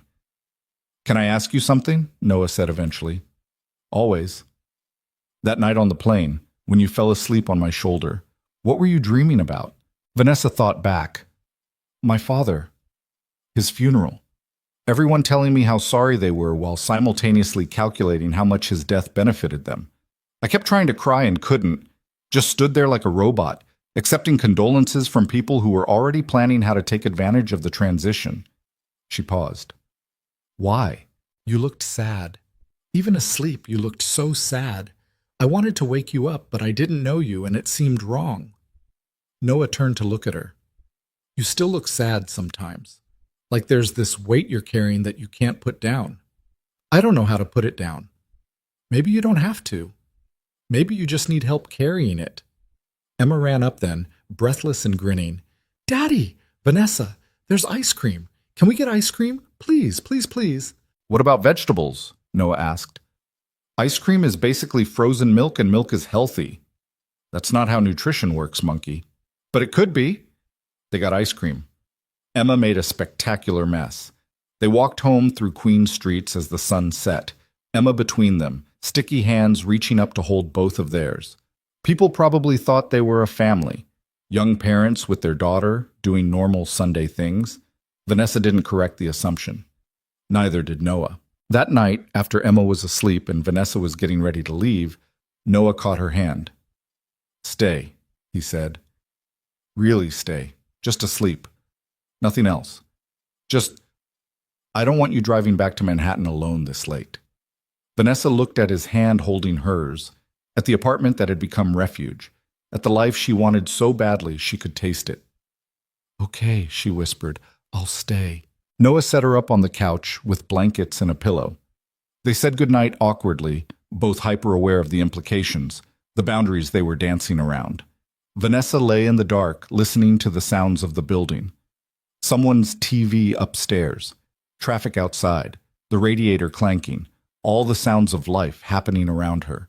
She thought about her penthouse, the pristine silence, the temperature-controlled air, the perfect isolation from the messy reality of how other people lived. She didn't miss it at all. Somewhere around midnight, she heard Noah's door open, footsteps in the kitchen, water running. "Can't sleep?" she asked quietly. Noah jumped. "Sorry, didn't mean to wake you." "You didn't, I was just thinking." He sat on the coffee table, facing her in the darkness. "About what?" "About how I don't want to go back tomorrow. About how terrified I am of how much I want this. About how I'm going to walk into a board meeting and pretend I'm still the person who left Friday, but I'm not. I'm different now. Is that bad? I don't know. Maybe. That person kept me safe, kept me successful." "Kept you lonely," Noah said quietly. Yes, that too. Vanessa sat up, pulling the blanket around her shoulders. If we do this, everything changes. You understand that, right? The board will use it against me. Say I'm distracted, compromised. People will talk. It'll be a mess. Then maybe we don't do this. That's not what I want. What do you want?" Vanessa looked at him in the darkness, at this man who'd somehow seen past every wall she'd built, who'd made her want things she'd convinced herself she didn't need. "You," she said simply. "This. All of it. I want to figure out how to be the person who gets to have this." Noah reached out, took her hand. "You already are that person. You just have to let yourself believe it." They sat like that for a long time, hands linked in the darkness, the city humming around them. Eventually, Noah went back to bed. Vanessa lay down again, pulling his blanket close. It smelled like his detergent, like the life he'd built from nothing but determination and love, like home. Monday morning came too fast. Vanessa woke to Emma climbing onto the couch, pressing her face close. "Are you awake? Daddy's making oatmeal, and I wanted to wake you up myself because you're my friend, and friends wake each other up." Vanessa pulled Emma into a hug, breathing in her little kid smell of sleep and strawberry shampoo. "Good morning, monkey. You stayed all night." "I did. Does that mean you're part of our family now?" Over Emma's head, Vanessa saw Noah standing in the kitchen doorway, watching them with an expression that made her heart trip. "Maybe," Vanessa said carefully. "Would that be okay with you?" Emma pulled back, serious and considering. "Do you promise not to leave like Mommy did?" The question landed like a punch. Vanessa looked at Noah, who gave a small nod. "Your choice. Your answer." "I promise," Vanessa said, "that if I'm part of this family, I'll never leave without a really good reason, and I'll always come back." "That's good enough." Emma kissed her cheek with sticky lips. "Now come have oatmeal. It's healthy and gross, but Daddy says we have to." They ate breakfast together one more time. Then Vanessa changed into her work clothes, transforming back into the CEO who had a board meeting in 2 hours. Emma watched the transformation with fascination. "You look different." "Do I?" "Like a boss, but also still like you." Noah walked her to the door while Emma was distracted by cartoons. "This weekend," Vanessa said. I know. I'll see you at work tomorrow?" "I'll be there." Noah hesitated, then leaned in and kissed her forehead. Quick, gentle, careful. "Be careful today. Gerald Hutchins is a snake." "I know. I'm pretty good at handling snakes." "I know you are. But still. Be careful." Vanessa left before she could do something stupid like kiss him properly or quit her job or suggest they all run away together. The drive back to Manhattan felt longer than it should have. Vanessa watched her reflection in the car window. Expensive suit, careful makeup, the armor firmly back in place. But underneath, she was different. She'd spent a weekend playing on living room floors and eating ice cream and sleeping on a lumpy couch. She'd been part of something real, something that mattered beyond stock prices and market share. and now she had to walk back into her other world and pretend none of it had changed her.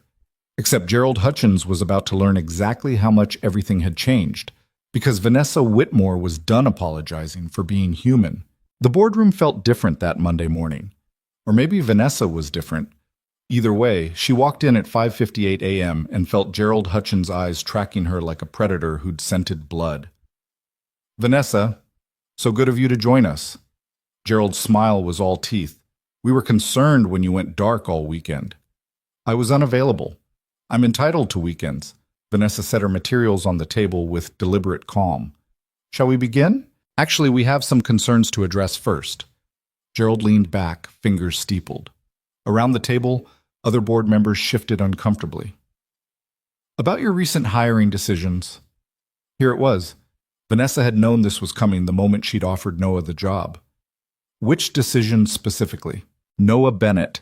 You brought him on board without consulting the hiring committee, without proper vetting, and you've given him remarkable access to our core systems for someone with his—" Gerald paused delicately.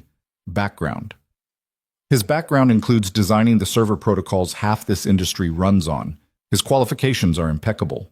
His qualifications include suing his former employer and losing spectacularly. It includes a messy divorce. It includes working delivery jobs, Vanessa.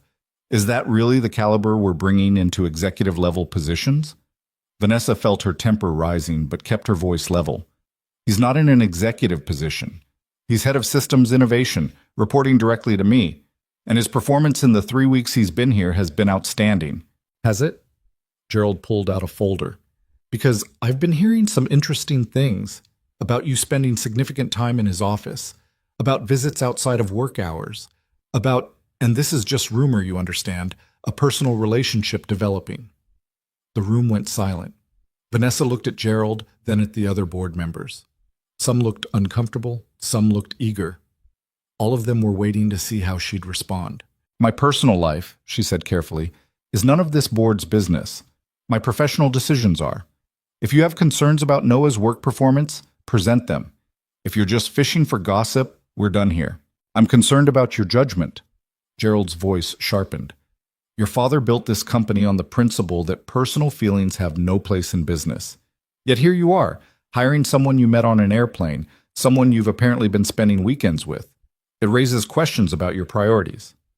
"My priorities are this company's success, which has increased 18% under my leadership. For now. But what happens when this relationship goes south? What happens when he has access to everything and suddenly has leverage over you? That's not—" "It's a valid concern, Vanessa." This from Margaret Chen, one of the older board members who'd been her father's ally. "We're not saying you've done anything wrong, but optics matter. Shareholder confidence matters. And right now this looks like a conflict of interest." Vanessa felt the walls closing in. This was the trap. They weren't attacking Noah's qualifications because they couldn't. They were attacking her judgment, her professionalism, the very thing she'd built her entire identity around. "Noah Bennett is an exceptional engineer who has already saved this company significant time and money," Vanessa said. "If you want to fire him because you're uncomfortable with my personal choices, that's your prerogative. But it would be a mistake." "No one's talking about firing anyone." Gerald's smile widened. "We're simply suggesting that perhaps you need support. A co-CEO, perhaps. Someone to help shoulder the burden. Make sure personal matters don't cloud professional judgment." There it was. The real play. They wanted to sideline her, install someone they could control. "I don't need a co-CEO. This company runs fine." "Does it? Because from where I'm sitting, you're showing signs of instability, taking weekends completely offline, making unilateral hiring decisions, developing inappropriate relationships with subordinates." Gerald leaned forward. "Your father would be disappointed." The comment hit like he'd meant it to. Vanessa felt something crack in her chest, but she kept her face neutral. "This meeting is over," she said. "When you have legitimate business concerns instead of personal attacks, we can reconvene." She walked out before anyone could respond, before they could see her hands shaking. Her office felt like a cage. Vanessa stood at the window, looking out at Manhattan stretched below her, and tried to breathe through the rising panic. They were going to use Noah against her, going to use her feelings against her. Everything she'd been afraid of was happening. Her phone buzzed, a text from Noah. How did it go? Vanessa stared at the message. She could lie, could say it was fine, could protect him from the mess her life was becoming. Instead, she typed, "Can you come to my office?" He arrived 3 minutes later, closing the door behind him, took one look at her face and said, "What happened?" "Gerald knows about us, about the weekends. He's using it to undermine my position." Noah's expression darkened. "How does he know?" Does it matter? He knows. And he's spinning it as me having compromised judgment, making emotional decisions instead of professional ones. Vanessa pressed her palms against the window glass. He suggested they need to install a co-CEO to keep me in check. That's bullshit. It's politics. And he's right about one thing. This does look bad. CEO hiring someone she's involved with, giving them high-level access. It's exactly the kind of thing that gets people fired. So what do we do? Vanessa turned to face him. I think you should step back. From the company. From this. Before it destroys both of us. Noah went very still. You're breaking up with me to protect your job. I'm protecting both of us. If you leave now before this gets worse, you can find work somewhere else. Somewhere that won't be tainted by association with me. I don't want somewhere else. Noah, no. He closed the distance between them. Listen to me. I've had people betray me before. My wife left when things got hard. My employer stole my work. I know what it looks like when someone gives up on me. His voice softened. Is that what you're doing? Giving up? I'm being practical. You're being scared. There's a difference. Vanessa felt tears threatening and fought them down. What do you want me to do? Let them tear apart everything I built? Let them use you to destroy my credibility? I want you to fight. I want you to tell them to go to hell and prove them wrong by being exactly who you are. Brilliant, capable, and human enough to care about something beyond quarterly profits. That's not how this works. Then maybe it should work differently. Noah took her hands. Vanessa, these people don't care about you. They care about control. They're using me as an excuse, but if it wasn't me, it'd be something else. You know that. She did know that. Had known it for weeks, watching Gerald maneuver and scheme. I can't lose this company, she whispered. It's all I have. That's not true. You have me. You have Emma. You have a whole life waiting for you outside these walls if you just let yourself have it. What if I'm not brave enough? Noah kissed her forehead, gentle and sure. You're the bravest person I know. You just forgot for a while. A knock on the door, her assistant's voice, apologetic. Miss Whitmore, Mr. Hutchins is requesting an emergency board meeting for this afternoon. He says it's critical. Vanessa and Noah broke apart. She called through the door, Tell him I'll be there. After her assistant left, Vanessa looked at Noah. He's going to push for a vote, today. Either I accept a co-CEO or face a motion of no confidence. Can he do that? If he has enough votes, he can do whatever he wants. Vanessa pulled up her mental map of the board. Gerald had at least 3 votes for sure. Margaret was wavering. That left 5 seats that could go either way. I need to make some calls. What can I do? Keep working. Act like nothing's wrong. And Noah, be careful. Gerald's the kind of man who'll go after you directly if he thinks it'll hurt me. Let him try. Noah left.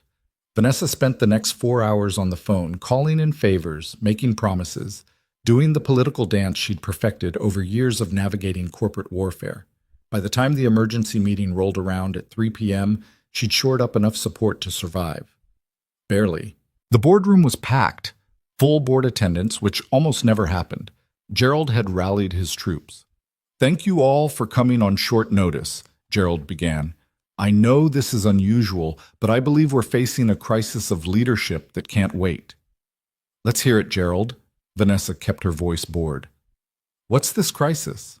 You've become compromised, emotionally involved with an employee, making decisions based on personal feelings rather than business sense. This company deserves better. Better like you? Vanessa raised an eyebrow. The man who's been trying to undermine me since my father's funeral? The man who voted against our most profitable acquisitions because they were my ideas? Gerald's face reddened. This isn't about personal animosity, isn't it? Because from where I'm sitting, this is about you wanting control. using my personal life as an excuse to install yourself or one of your cronies as co-CEO. Vanessa looked around the table. I'm not naive. I know some of you agree with Gerald. Think I'm too young, too female, too emotional to run this company alone. But look at the numbers. Q3 profits up 18%, client retention at record highs. 2 major contracts landed this quarter alone. The company is thriving. Due to systems and processes your father put in place, Gerald shot back. All you've done is maintain his legacy, and now you're putting it at risk for a relationship with a subordinate. Noah Bennett is an exceptional engineer who you're sleeping with. The room gasped. Gerald had said the quiet part loud, and everyone knew it. Vanessa felt ice settle in her veins. The old ice, the protective layer that had gotten her through every impossible situation. My personal relationships are none of your business, Gerald. Unless you can prove they've negatively impacted my professional performance, which you can't, this is just gossip. It's a conflict of interest. Then let's talk about conflicts of interest. Let's talk about your brother-in-law's consulting firm that we've paid millions to over the years. Let's talk about Margaret's son, who works in our acquisitions department despite being spectacularly unqualified. Let's talk about actual conflicts instead of manufactured outrage over who I spend my weekends with. Margaret looked uncomfortable. Good. Vanessa was done playing nice. I'm calling for a vote, Gerald said. All in favor of installing Richard Morrison as co-CEO to provide stability and oversight? Hands went up. Gerald. His 2 allies. 1 more. 4 votes. All opposed? Vanessa raised her hand, so did 3 others, 4 against. It came down to Margaret and David Reeves, both still undecided. Margaret? Gerald prompted. Margaret looked at Vanessa for a long moment. I think Vanessa's personal life is her own business. But I do have concerns about judgment, about whether she's still capable of making the hard calls this company needs. Then you'll vote yes? Gerald pressed. I'll abstain. I need more time to decide. David? David Reeves had been on the board for 15 years. Quiet, careful, rarely spoke unless he had something important to say. He looked at Vanessa now with shrewd eyes. I'll vote no. Vanessa's earned the right to run this company without interference. If her performance actually declines, we can revisit. But manufacturing crisis because she's dating an employee isn't grounds for removing her authority. Gerald looked like he'd swallowed glass. The vote is tied. We'll have to table this until what? Vanessa stood. Until you can pressure Margaret into voting your way? Until you manufacture actual evidence of wrongdoing? She looked at each board member in turn. I've given everything to this company, everything, and I'm tired of having to prove I deserve to lead it. So here's what's going to happen. Either you trust me to do my job or you fire me. But we're done with this halfway bullshit where you undermine me while pretending to support me. Vanessa, Margaret started. I'm serious. I want to vote. Right now. Full confidence or fire me. Pick one. Gerald's eyes gleamed. All in favor of terminating Vanessa Whitmore as CEO. Nobody raised their hand. Not even Gerald. Because firing her would crater the stock price, would send their biggest clients running, would be a disaster, and they all knew it. All in favor of full confidence in Vanessa Whitmore's leadership? Hands went up slowly. David first, then 3 others. Margaret hesitated, then raised hers too. 6 votes. Majority. Gerald and his allies sat with their hands down, silent and furious. Meeting adjourned. Vanessa gathered her materials. Gerald, if you have legitimate business concerns in the future, bring them through proper channels. Otherwise, stay out of my personal life. She walked out with her head high, made it to her office, closed the door, and collapsed into her chair. She'd won. Barely. But it wasn't over. Gerald would regroup, come at her from a different angle. This was just the first battle in a war that would grind on until one of them destroyed the other. Her phone rang. Unknown number. Vanessa Whitmore? Ms. Whitmore, this is Detective Sarah Kim with the NYPD Cybercrime Division. We need to speak with you about a security breach at your company. Can you come down to the precinct? Vanessa's blood went cold. What kind of breach? I'd rather discuss it in person. It's urgent. An hour later, Vanessa sat in a police interview room while Detective Kim explained that someone had hacked into their server systems and stolen confidential client data, millions of records, contract details, proprietary information. When did this happen? Vanessa asked, her mind racing. We're still determining the timeline, but the access points trace back to an internal account, someone with high-level clearance. Who? Detective Kim pulled out a printout.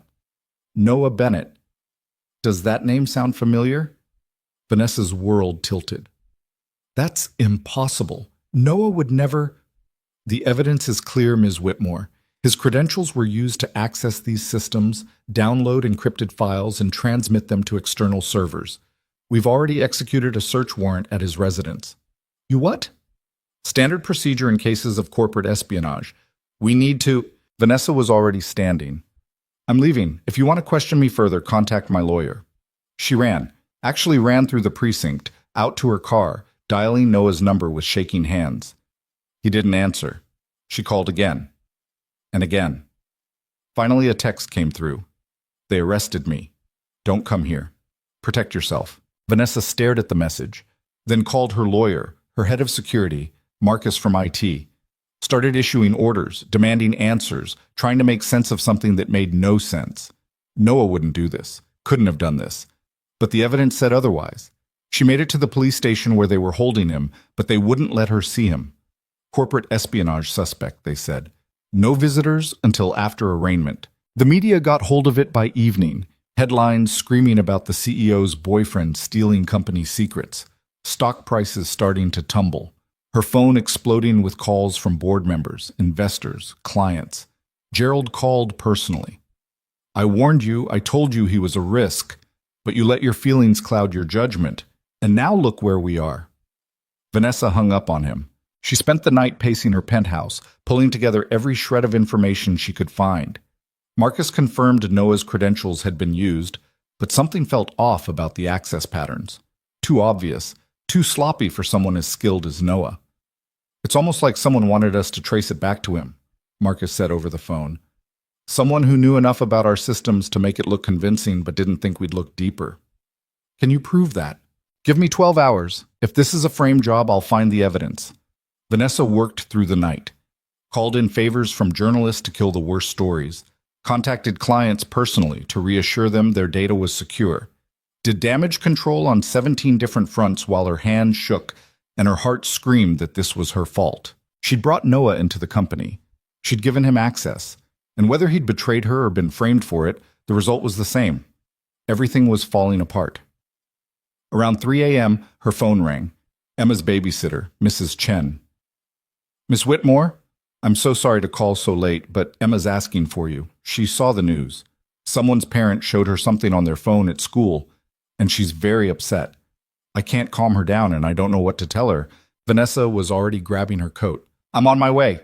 She made it to Queens in record time. Mrs. Chen opened the door looking exhausted and apologetic. She's in her room, won't come out, won't eat, just keeps crying. Vanessa knocked softly on Emma's door. Emma? It's Vanessa. Can I come in? Silence. Then a small broken voice. Did Daddy do something bad? Vanessa opened the door, found Emma curled up on her bed, face blotchy from crying, clutching Mr. Bear like a lifeline. No, sweetheart. Your daddy didn't do anything bad. The news said he stole things, that he's a criminal. The news is wrong. Vanessa sat on the bed, and Emma immediately crawled into her lap. Sometimes people make mistakes or tell lies. But I know your daddy, and I know he didn't do what they're saying. Then why did the police take him? Because right now it looks like he did something wrong, but looks aren't the same as truth. We're going to prove the truth, okay? Emma pulled back, looking at her with Noah's serious eyes. You promise? I promise. Your daddy's a good man, the best man I know, and I'm going to make sure everyone else knows it too. What if they don't believe you? Then I'll keep trying until they do. Vanessa hugged her close. I'm not giving up on your daddy or on you. Remember what I said? If I'm part of this family, I don't leave. You're really part of our family? If you'll still have me. Emma nodded against her chest, hiccuping slightly. Will Daddy come home? I'm going to do everything I can to make that happen. She stayed with Emma until the little girl fell asleep, exhausted from crying. Then she tucked her in carefully kissed her forehead, and went back to the living room where Mrs. Chen was waiting. "Thank you for calling me," Vanessa said. "She's a sweet girl, doesn't deserve this." Mrs. Chen's expression was carefully neutral. "Mr. Bennett is a good father. Whatever's happening, I don't believe he's a thief." "Neither do I." Vanessa went back to Manhattan as the sun was rising, went straight to the office where Marcus was waiting with a laptop and a grim expression.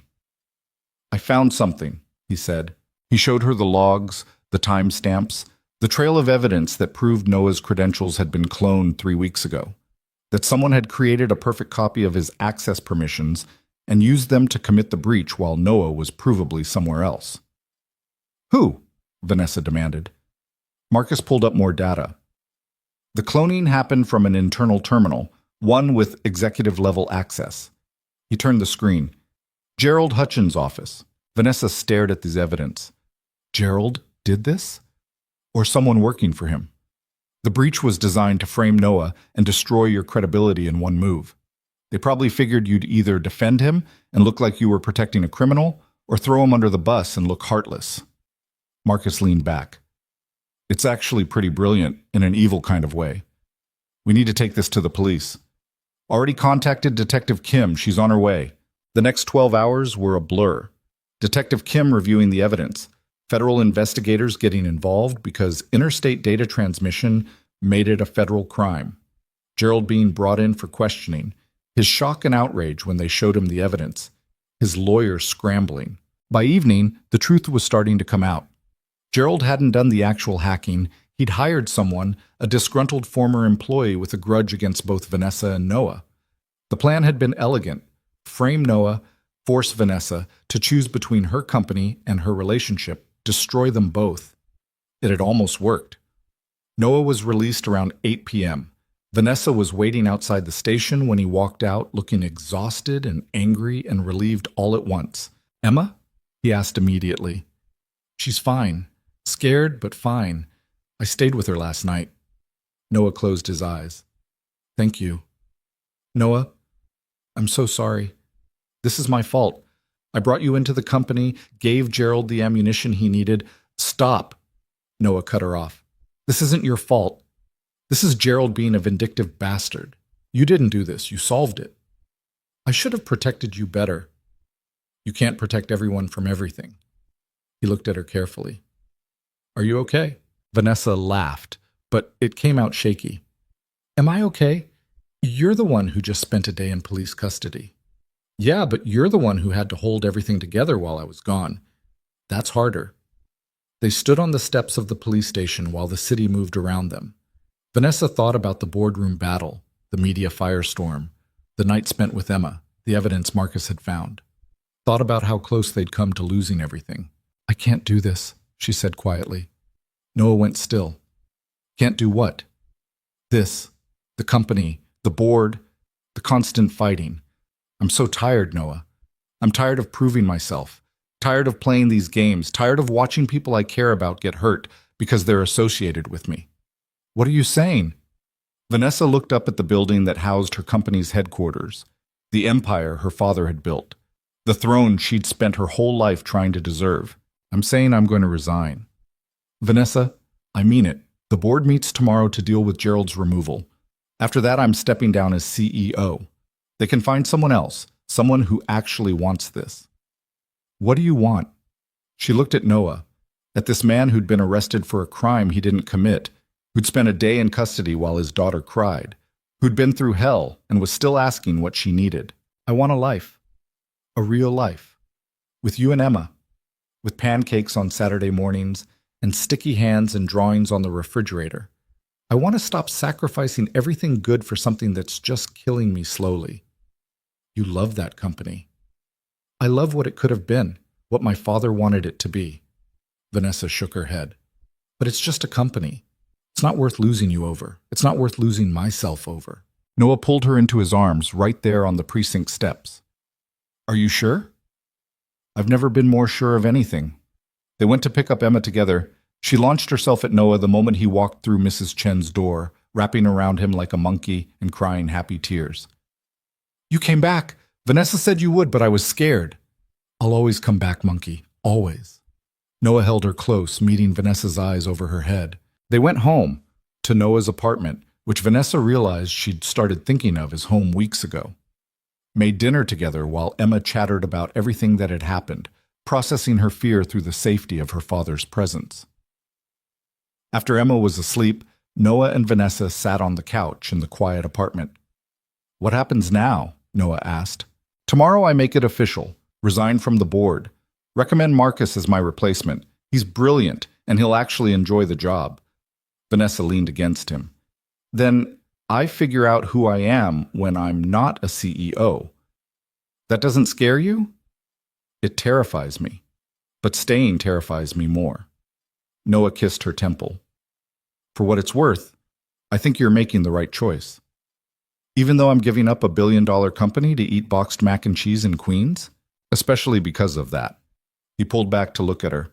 "You've been running your whole life, Vanessa, chasing something you thought would make you worthy. Maybe it's time to stop running and see what happens when you stand still." The next morning, Vanessa walked into the emergency board meeting in jeans and a sweater. No armor, no mask, just herself. "I have an announcement," she said before anyone else could speak. "Effective immediately, I'm resigning as CEO. I'll stay on for a 2-week transition, then I'm done."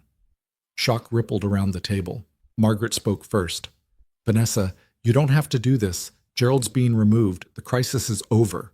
"The crisis is never over. There's always going to be another Gerald, another fight, another reason to sacrifice everything for this company." Vanessa looked at each of them. "My father built something incredible, but he built it at the cost of his health, his relationships, his happiness. I'm not doing that anymore."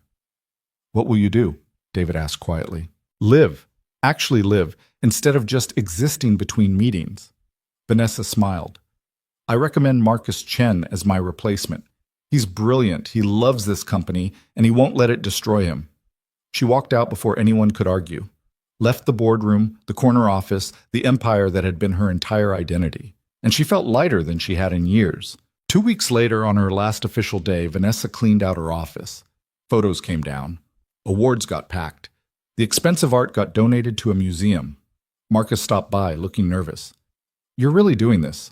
"I really am. The company's in good hands." "What if I screw it up?" "Then you'll fix it. That's what leaders do." Vanessa handed him a folder. "Noah's system recommendations. Implement them and you'll increase efficiency by 40% minimum." "You're still helping." Marcus smiled. "Guess you can't quite let go." "I can let go. I just want to make sure it thrives after I'm gone." She walked out of the building for the last time at 5 p.m. on a Friday. No fanfare, no goodbye party, just Vanessa Whitmore, former CEO, carrying a box of personal items and heading toward a future she couldn't predict. Noah was waiting at the curb. "Ready?" he asked. "Ready." They drove to Queens, to the apartment that was officially hers now too. Noah had insisted on adding her to the lease, to the life she'd chosen over power. Emma met them at the door, bouncing with excitement. "Did you really quit? Are you going to live with us for real now?" "For real," Vanessa confirmed. "Good, because we need help making dinner and Daddy burns things." "I burned things once and you never let me forget it," Noah complained, but he was smiling. They made dinner together, the three of them crowded in the tiny kitchen. Emma talked about her day. Noah told bad jokes. Vanessa chopped vegetables and felt something in her chest unclench for the first time in decades. This was what she'd traded an empire for. This warmth, this chaos, this love. And she'd make the same choice 1,000 times over. Life without the company was strange at first. Vanessa woke up that first Monday morning at 6 a.m. out of pure habit, reached for her phone to check emails, and remembered she didn't have emails anymore. No meetings, no board reports, no crisis demanding her immediate attention. Just silence.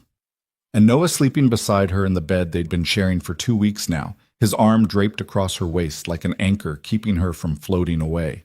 She lay there listening to him breathe, to the sounds of the building waking up around them.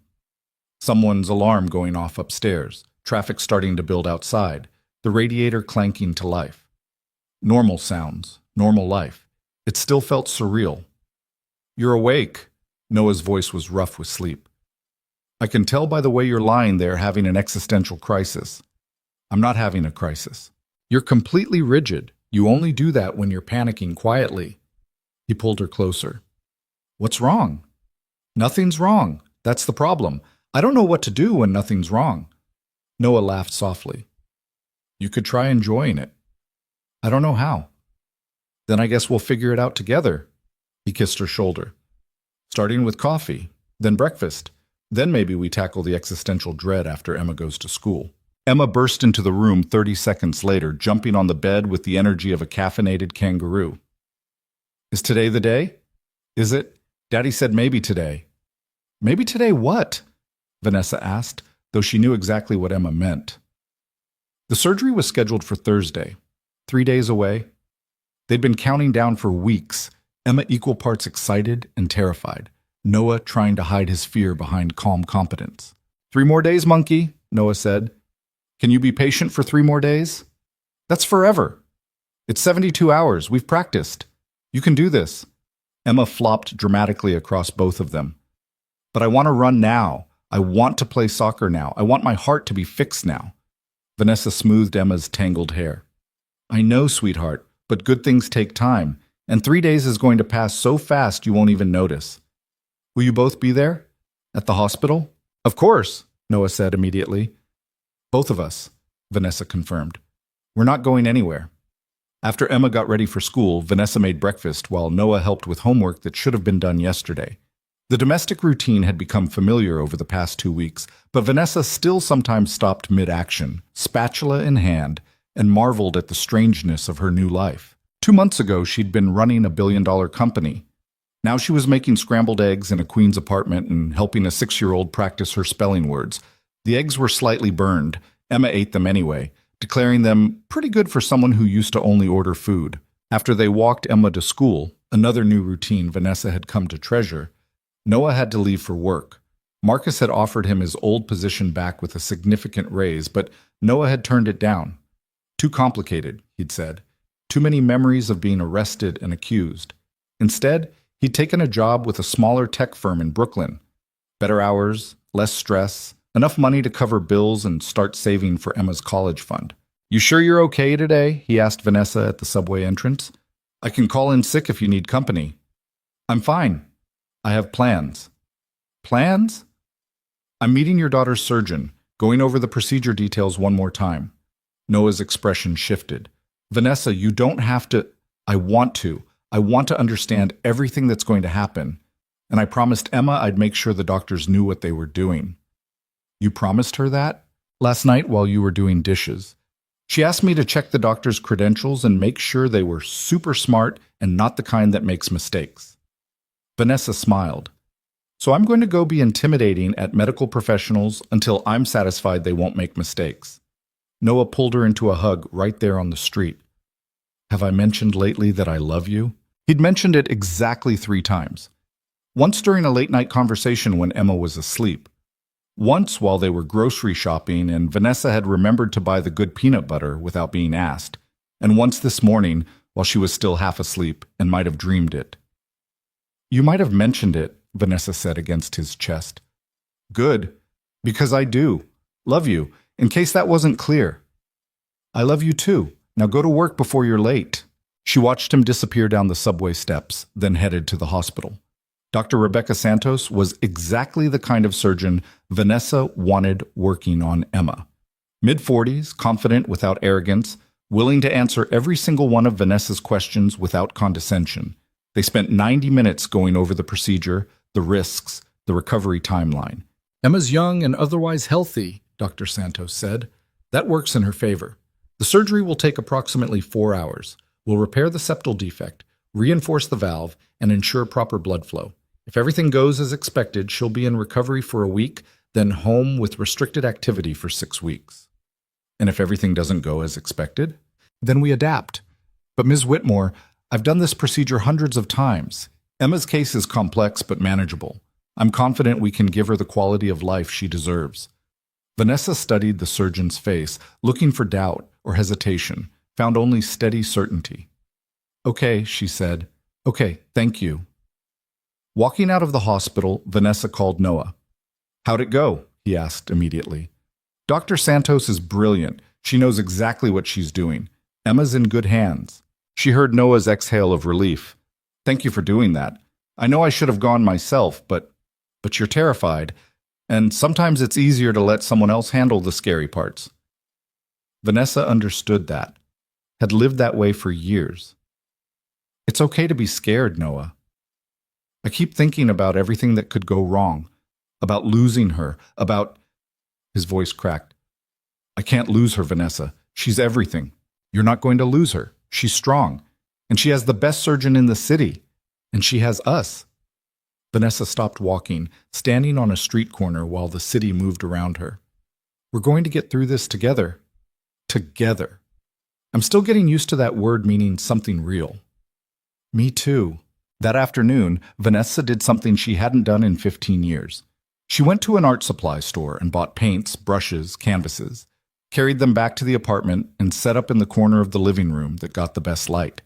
She'd painted once before business school had consumed her life. Had been pretty good at it, actually.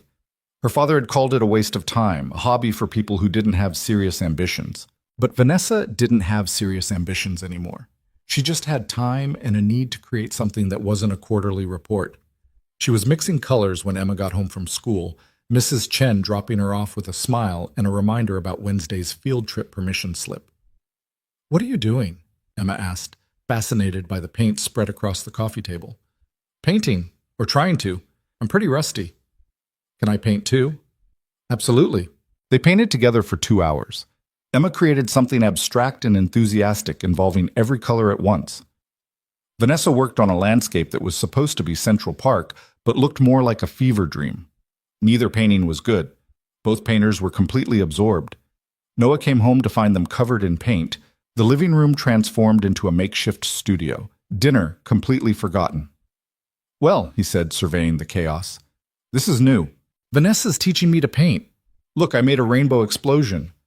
I can see that. It's very... Noah searched for a word. Colorful. I'm exploring my artistic voice, Emma said seriously, clearly repeating something she'd heard. And what's Vanessa exploring? Vanessa looked at her painting, at the mess she'd made, the imperfect brushstrokes, the colors that didn't quite blend right. I'm exploring what it's like to do something just because I want to, not because it's productive or profitable or advances any goal, just because it makes me happy. Noah smiled. And does it? Make you happy? Yeah, it really does. They ordered takeout for dinner because neither of them felt like cooking. Ate it sitting on the floor surrounded by drying paintings. Emma chattered about school and her upcoming surgery and how she was going to run a whole mile as soon as she was healed. A whole mile on your first day back? Noah raised his eyebrows. Maybe a whole 2 miles. Let's start with walking to the end of the block without getting winded, monkey. Then we'll work up to marathons. After Emma went to bed, Vanessa and Noah cleaned up the painting supplies, moved in the comfortable silence of two people who'd learned each other's rhythms. I talked to my mom today, Vanessa said, washing brushes in the kitchen sink. First time in 3 months. How'd that go? She's disappointed I quit the company. Says I'm throwing away everything my father built, that I'm being selfish and irresponsible and choosing a man over my career. Vanessa scrubbed at a particularly stubborn paint stain. She's probably right. Do you think you're being selfish? I think I spent 30 years being selfless in all the wrong ways, sacrificing my happiness for a company that would replace me in a week, for my father's approval that I was never going to get anyway. She set down the brush. So yeah, maybe I'm being selfish now, but I'm also being happy, and I think that counts for something. Noah wrapped his arms around her from behind, resting his chin on her shoulder. Your mom's wrong. You're not throwing anything away. You're choosing to build something different, something that actually matters. You think this matters?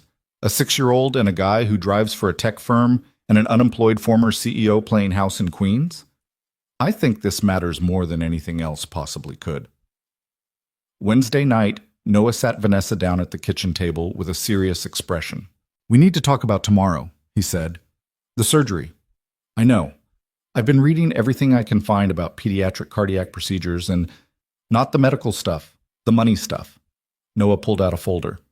The surgery costs $212,000. Insurance is covering $90,000. I have $60,000 saved. That leaves $62,000 we don't have. Vanessa had known this was coming, had been carefully not pushing, not offering, waiting for Noah to bring it up. I can cover it, she said carefully. I know you can. But Vanessa, that's a lot of money. Even for you. I sold my company stock when I resigned. I'm not billionaire rich anymore, but I'm comfortable. 62,000 won't bankrupt me. That's not the point. Noah ran his hands through his hair. I don't want to be the guy who takes money from his girlfriend. I don't want Emma's surgery to be something you paid for. I want to be able to provide for my daughter myself. This isn't about pride, Noah. This is about Emma's life. I know that, but it still feels wrong. Vanessa reached across the table, took his hands. What if we called it a loan? You can pay me back over time, whatever schedule works. That would take years. So? I'm not going anywhere. She squeezed his hands. Noah, let me do this, not because you need me to, but because I want to. Because Emma matters to me. Because you both matter to me. Please. He looked at her for a long moment, then nodded slowly. Okay, but I'm paying you back, every cent. I don't care how long it takes. Deal. They drew up a simple loan agreement on a piece of notebook paper, signed it, filed it in the folder with Emma's medical documents. It should have felt transactional, clinical. Instead, it felt like a promise, like Vanessa was tying herself to this family in a way that couldn't be easily undone. She was okay with that. Thursday morning arrived too fast and too slow. They were at the hospital by 5 a.m., Emma clutching Mr. Bear and trying to be brave while terror leaked through every gap in her composure. What if it hurts? She whispered to Vanessa while Noah was checking them in. It will hurt some, but they'll give you medicine that makes you sleep, and when you wake up, the hard part will be over. What if I don't wake up? Vanessa's heart cracked. You'll wake up, I promise. You can't promise that. That's what Daddy says, that sometimes things happen that nobody can promise. Smart kid. Too smart for her own good sometimes. You're right, Vanessa said. I can't promise nothing will go wrong, but I can promise that Dr. Santos is the best, and your dad and I will be right here waiting for you, and we love you so much it's ridiculous. Emma managed a shaky smile. Ridiculous how? Ridiculous like I used to run a company and now I spend my days painting with a 6-year-old ridiculous. Like your dad looks at you like you hung the moon ridiculous. Like we're a family now ridiculous. We're really a family? Really. They took Emma back at 6:30. Vanessa held it together until Emma disappeared through the surgical doors, then crumbled against Noah in the waiting room. She's going to be fine, Noah said, but his voice shook. She has to be fine. She has to be. The surgery was scheduled for 4 hours. They lasted 90 minutes before both of them started climbing the walls. Vanessa paced. Noah stared at his phone without seeing it. They drank terrible coffee and made small talk that died before it started. At the 3-hour mark, a nurse came out with an update. Everything was going well. Dr. Santos was pleased with the progress. Probably another hour and a half. They breathed. At hour 5, Dr. Santos herself emerged, still in surgical scrubs, looking tired but satisfied. She did great, the surgeon said. The repair went smoothly. She's in recovery now. You can see her in about 30 minutes once she's more stable. Noah made a sound that might have been a laugh or a sob. Vanessa wasn't sure she was breathing. She's okay? Vanessa managed. She's okay. It'll be a long recovery, but the hard part's over. Emma's got a strong heart now, literally. They saw her an hour later. Emma was unconscious, intubated, surrounded by monitors and machines that beeped and hummed. She looked so small in the hospital bed, so fragile. Noah took her hand carefully, mindful of the IV.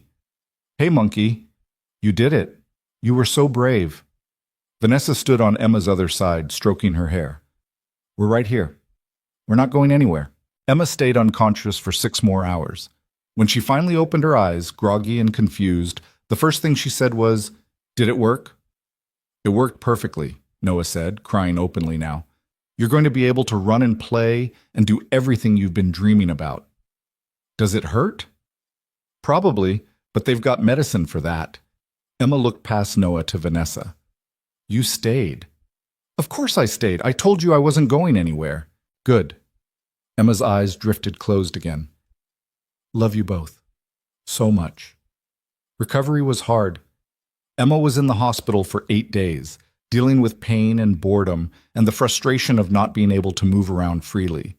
Vanessa and Noah took shifts staying with her, one of them always present, reading books and playing quiet games and generally being entertainment.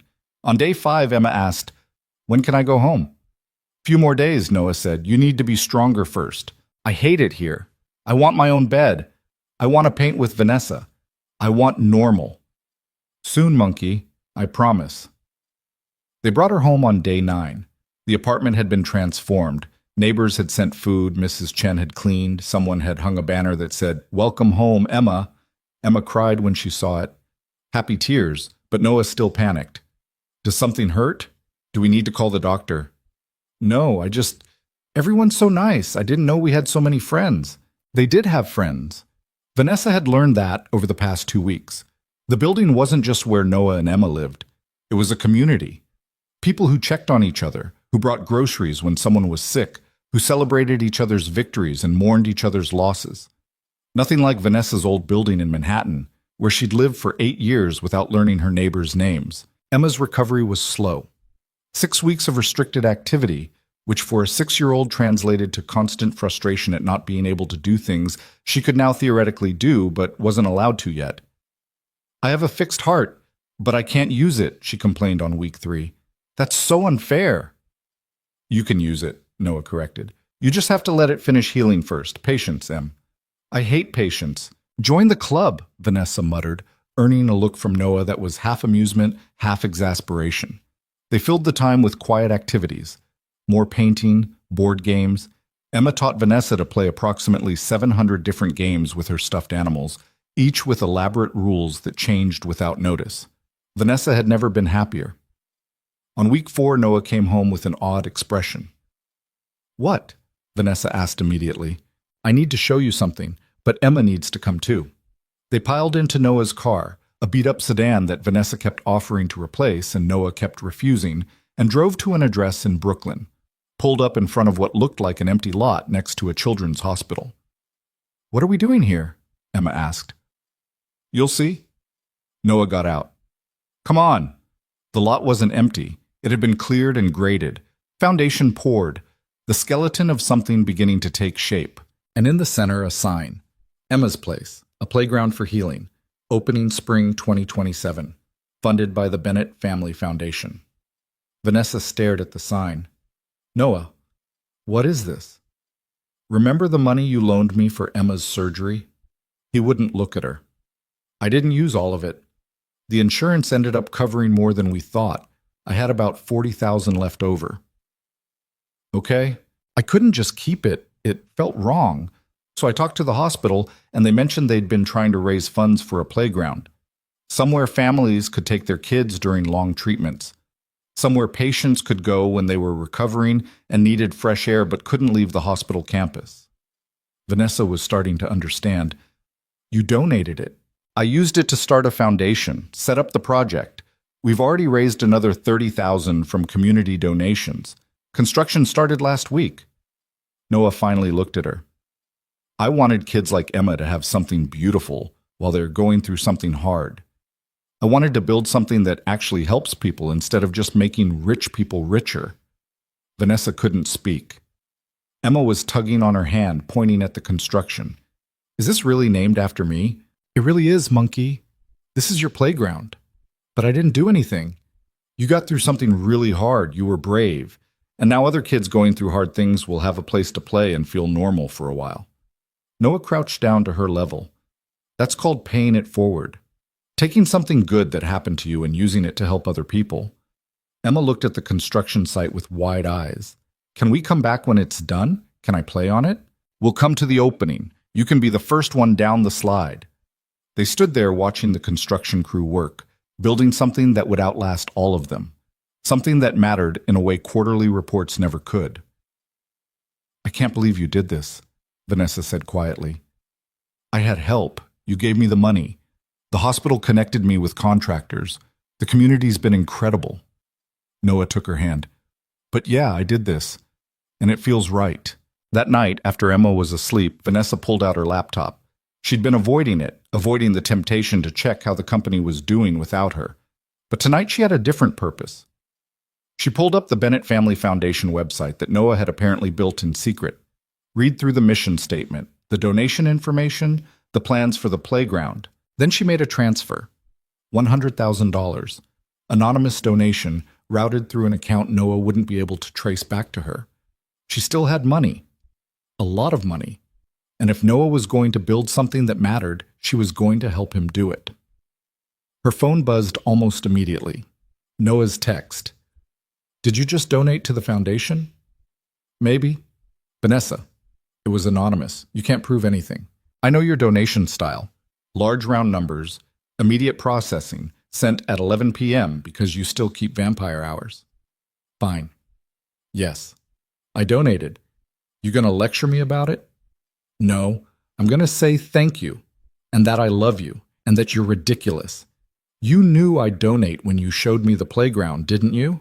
I hoped. I also hoped you'd realize this is what we should both be doing. Building things that matter. Using our skills and resources to actually help people instead of just accumulating more money and power. Vanessa stared at the message, at this man who'd somehow seen exactly who she could be before she'd seen it herself. Are you suggesting we run a nonprofit together? I'm suggesting we figure out what comes next. Together. Maybe that's a nonprofit. Maybe it's something else. But whatever it is, I want to build it with you. That's terrifying and perfect, and I'm in. Good. Now go to sleep. Normal people sleep at night. I'm still working on that whole normal people thing. I know. We'll figure it out together. 6 weeks post-surgery, Dr. Santos cleared Emma for normal activity. The news came on a Tuesday afternoon, and Emma literally screamed with joy. I can run? I can really run? You can really run, Dr. Santos confirmed. Start slow. Listen to your body. But yes, you can run. They went straight to the park. Emma took off across the grass like she'd been released from prison, arms spread wide, laughing with pure joy. She made it about 50 yards before she had to stop, breathing hard but grinning. That was amazing. Did you see how fast I was? I was so fast. You were incredible, Vanessa called. Emma ran again and again. Short bursts of speed followed by breathing breaks, but each run a small victory. Each breath a reminder that her heart worked now, that she could do things she'd only dreamed about. Noah watched with tears streaming down his face. She's running. Vanessa, look at her. She's actually running. I see her. Vanessa slipped her hand into his. She's perfect. That weekend, they took Emma to see the playground. It was nearly finished. Bright equipment, soft rubber surfaces, benches for tired parents, shade structures to protect from sun. Emma's place, carved into a wooden sign at the entrance. Emma stood staring at it, overwhelmed. This is really for kids like me? Kids exactly like you, Noah said. Kids who are fighting hard battles and need somewhere to be kids. Can I try it?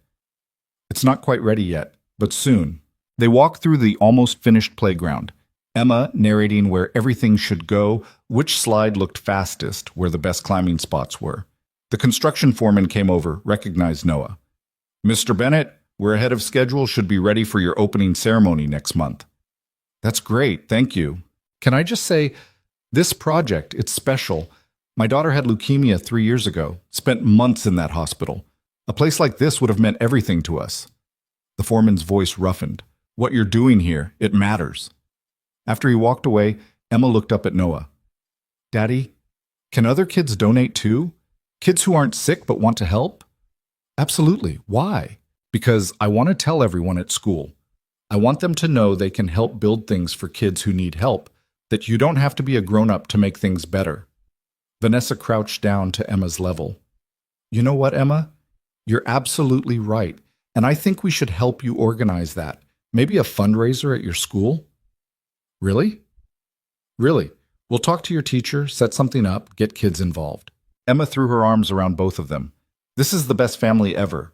We help people and we love each other and we make playgrounds and everything's perfect.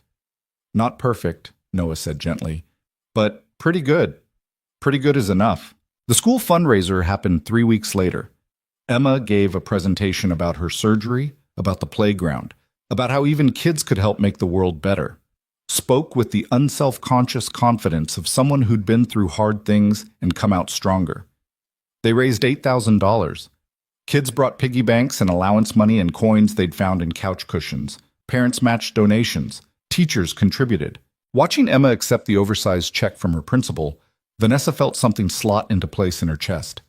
This was what mattered. Not empire building, not power accumulation. This, community, connection. Building things that helped people instead of just enriching them.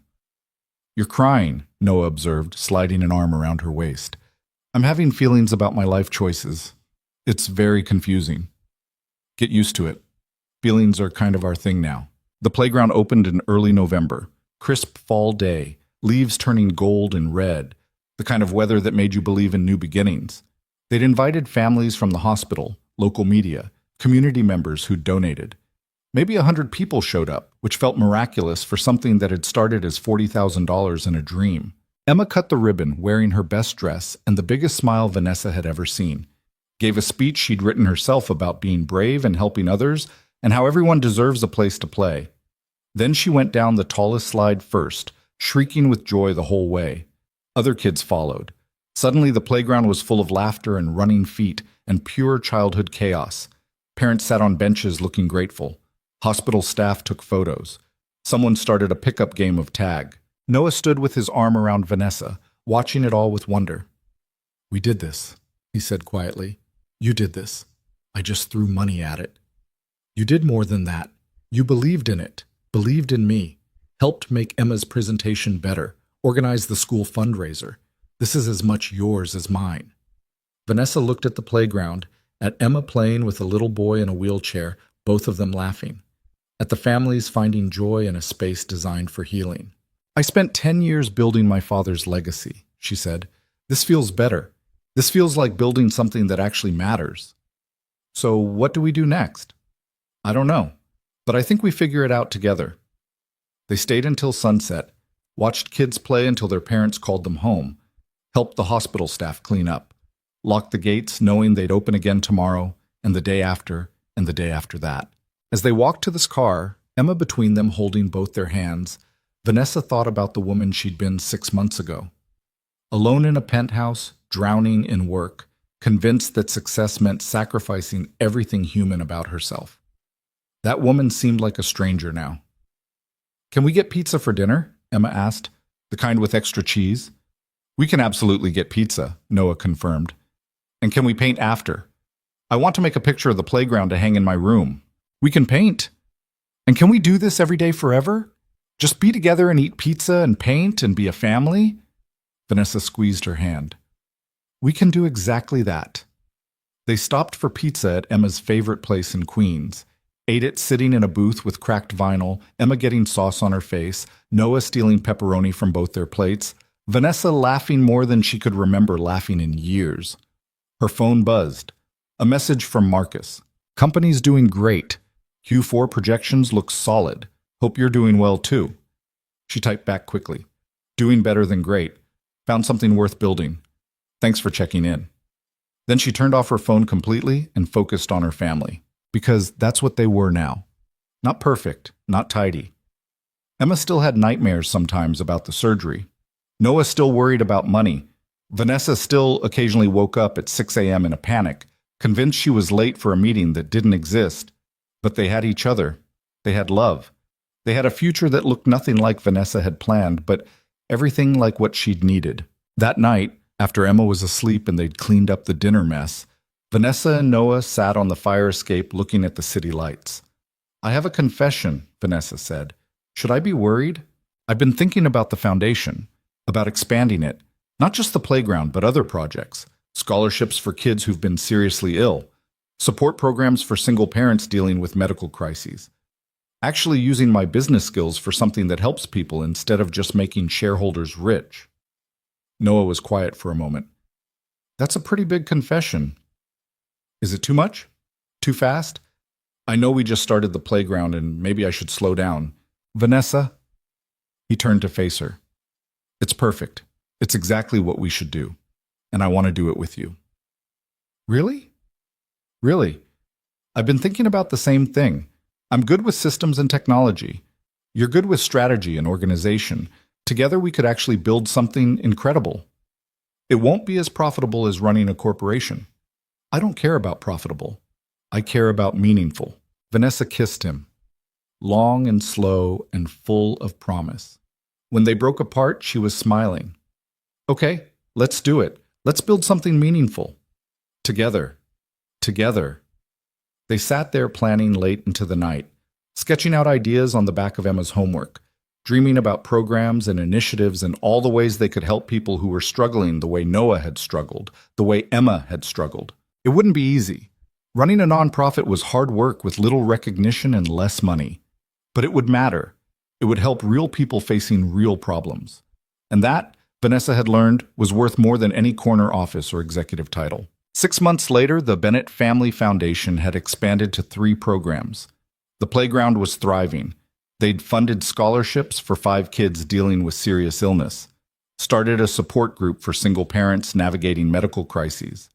Vanessa worked out of the tiny office they'd rented in Brooklyn, doing the kind of work that never ended but actually mattered. Noah split time between his tech job and foundation work, building the systems that kept everything running. Emma was in 2nd grade now, running track and playing soccer and living the life she'd only dreamed about before surgery.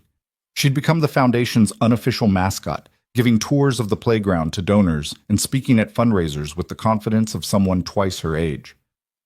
One Saturday morning, Vanessa woke up in the bed she now shared with Noah every night, in the apartment that had become home, and realized she was happy.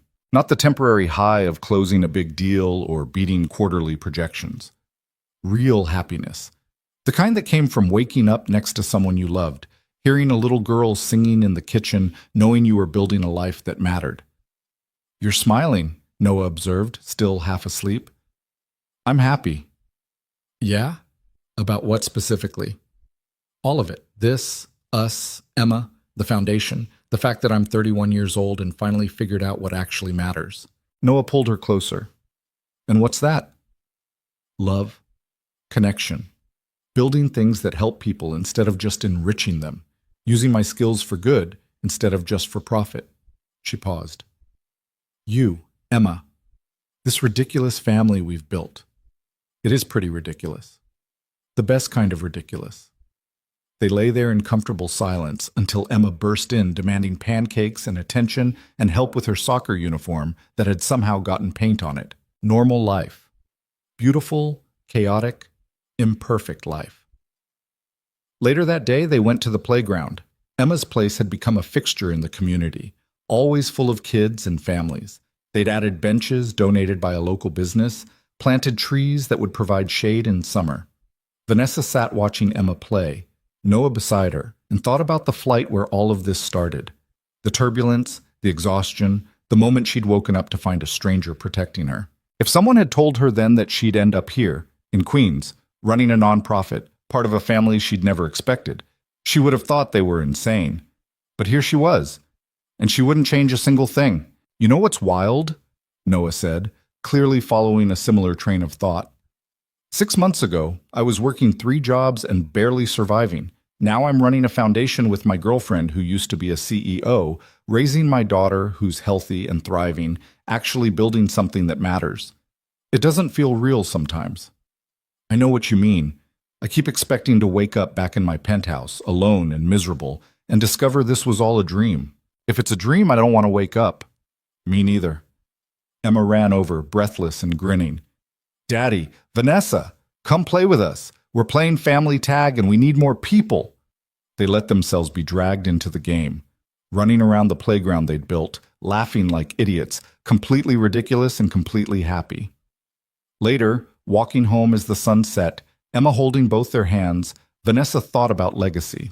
Her father had built a billion-dollar empire. It would probably survive another 50 years under Marcus's leadership, making shareholders rich and employees comfortable. But what Vanessa was building, this family, this foundation, this life, felt more permanent somehow, more real. Every kid who played on Emma's place, every scholarship recipient who got to pursue their dreams despite illness, every family who found support during impossible times. That was legacy. Not quarterly earnings or market dominance, human connection, Real help. Love that spread outward in ripples. What are you thinking about? Noah asked as they climbed the stairs to their apartment. How wrong I had everything. For so long. You weren't wrong. You were doing what you thought you had to do. Maybe. But I'm glad I figured out I didn't have to do it anymore. That night, after Emma was asleep, Vanessa pulled out the drawing Emma had given her months ago. The stick figures holding hands, Noah, Emma, and her.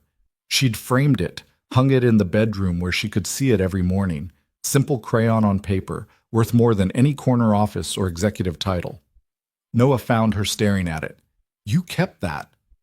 Of course I kept it. It's my favorite thing. More than the Picasso print you had in your old office? Way more than the Picasso print. Vanessa turned to face him. Noah, I need to tell you something. He looked worried. That sounds ominous. It's not. It's just, I've been thinking. About us. About this family. About making it official. Official how? Vanessa took a breath. She'd rehearsed this a dozen times, and it still felt terrifying. I want to marry you, and I want to adopt Emma. I want to be her mother legally, not just in practice. I want us to be a family for real, with paperwork and everything. Noah went very still. Vanessa, I know it's fast. I know we've only been together 6 months. But when you've spent your whole life doing things because you're supposed to, because it makes strategic sense, because it advances your goals, when you find something that's just right, you know it. And this is right. You're right. Emma's right. All of it. Are you proposing to me? I think I am. Is that okay? Can women do that, or is there some rule I don't know about? Noah laughed. Actual laughter, bright and surprised. Women can absolutely do that. And yes. Yes? Yes, I'll marry you. Yes, Emma will be thrilled. Yes to all of it. He pulled her close. Though I should warn you, marrying me means marrying into a life of burned dinners and chaotic mornings and never quite enough money. I'll take it. All of it. Forever. They told Emma the next morning over breakfast. She dropped her spoon in her cereal, sending milk everywhere. You're getting married? Like princess married? Like regular people married, Vanessa clarified. But yes. And I get to be in the wedding? You get to be our maid of honor, Noah said. Most important job there is. And Vanessa's going to be my mom? For real? If you want me to be.